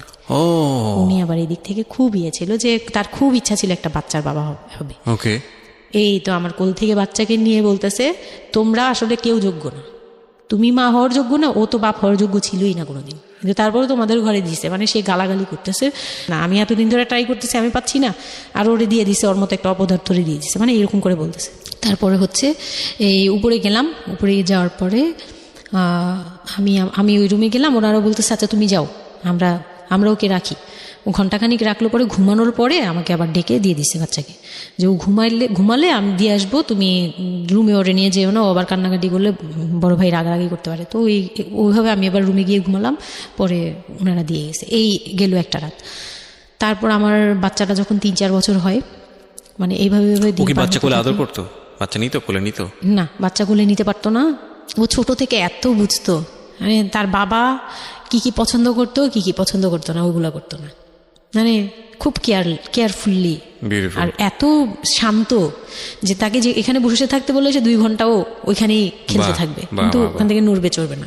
তো আমি চিন্তা করে দেখলাম কি আমি ইম্যাচিউর মাদার, তো হয়তো বা সৃষ্টিকর্তা এর জন্যই আমাকে এরকম একটা ভেবে দিয়েছে যে ওই তোমাকে বুঝুক। ইভেন নাও মানে এখন যে ও এত বড় হয়ে গেছে তারপরেও আমাকে অনেক কিছু বুঝায়, মানে সে আমার চেয়ে ভালো বুঝে, আমি বুঝি। তো যাই হোক, ও যখন 3 বছর হলো, 3 বছর 3.5 বছর, তখনই আমি তাকে স্কুলে দিব। মানে এডিট পার্ট আর 15 মিনিট আছে। আচ্ছা, সো সুইচ করেন, হ্যাঁ, মূল বিষয়গুলো আনেন। তো ওখানে হচ্ছে 3 বছরের কালে আমি ওকে স্কুলে দিলাম। স্কুলে দেওয়ার পরে আমি ওখান থেকে ওরে স্কুলে দিয়ে আমি নিজে ভর্তি হলাম ওপেন ইউনিভার্সিটি, মানে বুঝতে পেরেছি, উন্মুক্ত বিশ্ববিদ্যালয়। হ্যাঁ, ক্লাস 9-এ ভর্তি হলাম। তো ও পড়াশোনা করে, আমিও করি। বাসায় বা আশপাশের সবাই আমাকে নানান ধরনের কথা বলে যে মা মেয়ে একসাথে স্কুল ব্যাগ নিয়ে যায়, কেমন দেখা যায়। আমি বলছি যা মন চায় তাই দেখা যাক। আমার তখন আমি একটু ডেসপারেট হয়ে গেছিলাম। এটাই বলছিলাম যে এই ধরনের মেয়েরা সাধারণত জীবনের একটা পর্যায়ে মারাত্মক রকমের ডেসপারেট হয়ে যায়। এটা শুধু মেয়েরা বলবো না, মানুষ বলবো আমি। তো আমি নিজে ইংলিশ মিডিয়ামে পড়ছি, তো মানে খুব বেশি বয়সগুলো পার হয়, ভালো লাগে না। তো বাংলা মিডিয়ামে দিলাম। শিশু শ্রেণী থেকে 1-এ উঠে গেল 4 বছর বয়সে, এইভাবে করে সে উঠতেছে, মানে সে খুব ভালো রেজাল্ট করে। আমারও খুব মজা লাগতে লাগলো, আমি তাকে পড়াই, নিজে পড়ি। 2জন মামে মিলে ওকে স্কুলে দিয়ে দেখা যায় আমি আমার কোচিংয়ে যাই, আমি আবার কোচিং করা শুরু করলাম। তো সেও খুব মজা পেত যে তোমার ব্যাগ আর আমার ব্যাগ, মানে ওয়েট করতো। খুব মজার একটা সময় ছিল যে 2জনের টিফিন নিয়ে যাচ্ছি। তো আমরা খুব মজা করে এরকম ক্লাস করতাম। ওর বাবার মাঝখানে একটু জেলাসি হলো, মানে মাঝে মাঝে খুব জেলাসি করতো। তো এইগুলো নিয়ে একটা পর্যায়ে যে বিয়ের প্রায় 6 বছর বা 7 বছর কালে তার বাবা এমনভাবে একটা লোন করলো, 8 লাখ টাকার একটা লোন করলো। আমি এটা বুঝতে পারিনি, আমি তখন মাত্র এসএসসি পাস। রিপন? হ্যাঁ, 8 লাখ টাকার লোন। 8 লাখ টাকার লোন ব্র্যাক ব্যাংক থেকে। ওকে, 8 লাখ টাকার একটা লোন করলো। আমি তখন জুয়া খেলায় একদম কঠিন, তখন সে চরম পর্যায়ে চলে গেছে। বুঝে গেছি, যা বলেন। তারপরে পরে গিয়ে সে করলো কি, 8 লাখ টাকার একটা লোন নিবে, এটার জন্য বোর্ড সিগনেচার নাকি লাগে, আমি এটা জানতাম না। বউয়ের সিগনেচার লাগে? হ্যাঁ, বউয়ের সিগনেচার লাগে, মানে গ্রান্টর হিসেবে একটা বিজনেসম্যান, বড় বিজনেসম্যান আর একটা বোর, মানে বড় বিজনেসম্যান বা একটা দোকান বা একটা বাড়ি ইয়া লাগে। তো কেউ তো রেফারেন্স দিবে না তাকে। ওই এক দোকানদার ভাইয়া ছিল, বড় ভাই, মুরব্বি টাইপের, বড় ভাই বলতো উনি। ওই লোকটা দিছে সিগনেচার, আর আমার সিগনেচার না তো কোনো ব্যাপারই না, কারণ আমাকে যা দিবে আমি তাই, আমার কি বা আছে, আর আমার কাছে কি বা লিখে নিবে, মানে নাও একটা সিগনেচার দাও, তোমার কিছু হবে না, এটা জাস্ট একটা ফর্মালিটি, এভাবে বলছে। আমি সিগনেচার করে দিয়েছি। সেদিন তো আমাকে সে কি জানি খাওয়ালো, মানে আমাকে খুব ভুলায় ভালায় সিগনেচার নিয়েছে। তারপরে থেকে শুরু হয়েছে আমার মানে লাইফের সব, মানে আমি কত বড় ভুলটা করছি। তারপর থেকে সে নাই একবারে নাই। মানে সে বাসা ভাড়া নিয়েছিলাম এর মাঝখানে, এটা বলতে ভুলে গেছি, যে আমার দেবর ননদের বিয়ে হওয়ার পরে ওই বাড়িটাতে মানে ননদের বিয়ের জন্য ওই বাড়িতে হচ্ছিল না, পরে আমরা বাসা শিফট করে মানে ওই বাসা ভাড়া দিয়ে অন্য একটা বাসায় ভাড়া গেছি ফ্ল্যাট নিয়ে ভাড়া যাওয়ার পরে ওই ননদের বিয়ে হওয়ার পরে তারপরে আবার যার যার মতো আলাদা আলাদা রুম নিয়ে থাকা, মানে বাসা নিয়ে থাকা। তো আমাকে যে ফ্ল্যাটটা নিয়ে দিয়েছিল এক রুমের ছোট্ট একটা ফ্ল্যাট, হ্যাঁ, ওই ফ্ল্যাটে ছিলাম। তো ওইখানে আমার এই যে সিগনেচারটা করায়, মানে ভাই বোন থেকে আলাদা হওয়ার পরে সে তার ভাই বোনকেও ভয় পেত এইসব ব্যাপারে। আচ্ছা। তো আমাকে তারা হাইড করছে যে সে জুয়া খেলে, যে এটা আমাকে বলেনি। তো আমি একদিন টের পাইছি কিভাবে, যে ঈদের দিন মানে লাস্ট ঈদ ওনার সাথে আমার লাস্ট, মানে লোনটা নেওয়ার আগ পর্যন্ত আপনি জানতেন না যে সে জুয়া খেলে? না, তখনও বুঝি নাই। তার আগে কিন্তু আমি এটা ধরছিও, কিন্তু ধরেও বুঝতে পারিনি। 8 লাখ টাকার যে ঘটনাটা, এটা থেকেই শুরু। মানে সে হচ্ছে এই 8 লাখ টাকার লোন নিয়ে চলে গেছে, 2 মাস 3 মাস একদম মানে টোটালি নাম্বার বন্ধ, সব বন্ধ। তারপরে ওই পরের মাস থেকে তো লোনের যে একটা ইয়ে থাকে ইন্টারেস্ট সহ, যে ওইগুলোর জন্য তারা বাসায় পর্যন্ত চলে আসছে। এসে আমাকে অপমান করতেছে যে আপনি সহ জানেন, আপনি না জানলে এটা সম্ভবই না, আপনি জানেন, নয়তো আপনি সিগনেচার দিলেন কিভাবে, সিগনেচার কি না জেনে দিয়েছেন? তখন আমি কান্নাকাটি করে বলছি যে আমি আসলে এই বিষয়টা বুঝি নেই ভাইয়া। তো ওনাদেরকে বলার পরে ওনারা বুঝছে যে আসলে ঘটনাটা এরকমই। তো প্রায় 6-7 মাস যাওয়ার পরে দেখি উনি আর আসেই না। তারপর আমি বাসা চেঞ্জ করে আমার বোনের সাথে বাসা নিলাম, রুম নিলাম, একটা রুম নিয়ে মেয়েকে নিয়ে খুব কষ্ট করে থাকি। আমি একটা জব নিলাম ভালো একটা কোম্পানিতে। তখন আমি এসএসসি পাস, তো এসএসসি পাশের সার্টিফিকেট নিয়ে একমাত্র মার্কেটিং সেলসে জব হয়, এছাড়া কিন্তু আর কোথাও ভালো জব হয় না। আমি খোঁজ খবর নিয়ে দেখলাম যে না, মার্কেটিং এর সেলসে যেহেতু জব আছে, তো ইউনিলিভারের খুব ভালো একটা পজিশনে জব নিলাম, সেলসে জব নিলাম। পরে মোটামুটি 10-12 হাজার টাকার মতো স্যালারি ছিল, ওটা দিয়েই চলতাম। মেয়েকে নিয়ে বাড়ি ভাড়া দিতাম 4-4.5 হাজার। না, আমি যখন তারপর হুট করে একদিন আসছে, এসে তারপর দেখি ঘরে বসে থাকে, সারাক্ষণ ঘরে বসে থাকে, ব্যাংকের লোক আসবে শুনলেই বের হয়ে যায়, আর বের হয়ে আবার 2-3 দিন থাকে না, আবার আসে। মানে একটা কেমন খেলা, লুকোচুরি জীবন, লুকোচুরি জীবন, বিজনেস শেষ, বিজনেস টিজনেস কিচ্ছু না। উনি থাকে, আমি রান্না করলে উনি খেয়ে চলে যায়, আর উনি যে খায় মানে তখন জিজ্ঞেসও করে না যে মেয়ে খাইছে বা তুমি খাইছো কিনা, কিচ্ছু না। কেমন জানি মানে একটা মানে পশু টাইপের হয়ে গেছিল, মানে বলতে গেলে গরু ছাগল যেরকম থাকে ওরকম। সে আসে যায়, ব্যাস এই পর্যন্তই। তো সে একটা টিভি কিনছিল আমার বিয়ের পরের থেকে, সে কোনো কিছু কিনে নেই, একটা টিভি কিনছিল। লাস্ট মানে যে ছোট লোকই পানাটা করছে সে, যেদিন আমার সাথে, আমি তো তার সাথে ঝগড়াও যেতাম না, তর্কেও যেতাম না, কোনো ধরনের ইয়েতেই যেতাম না।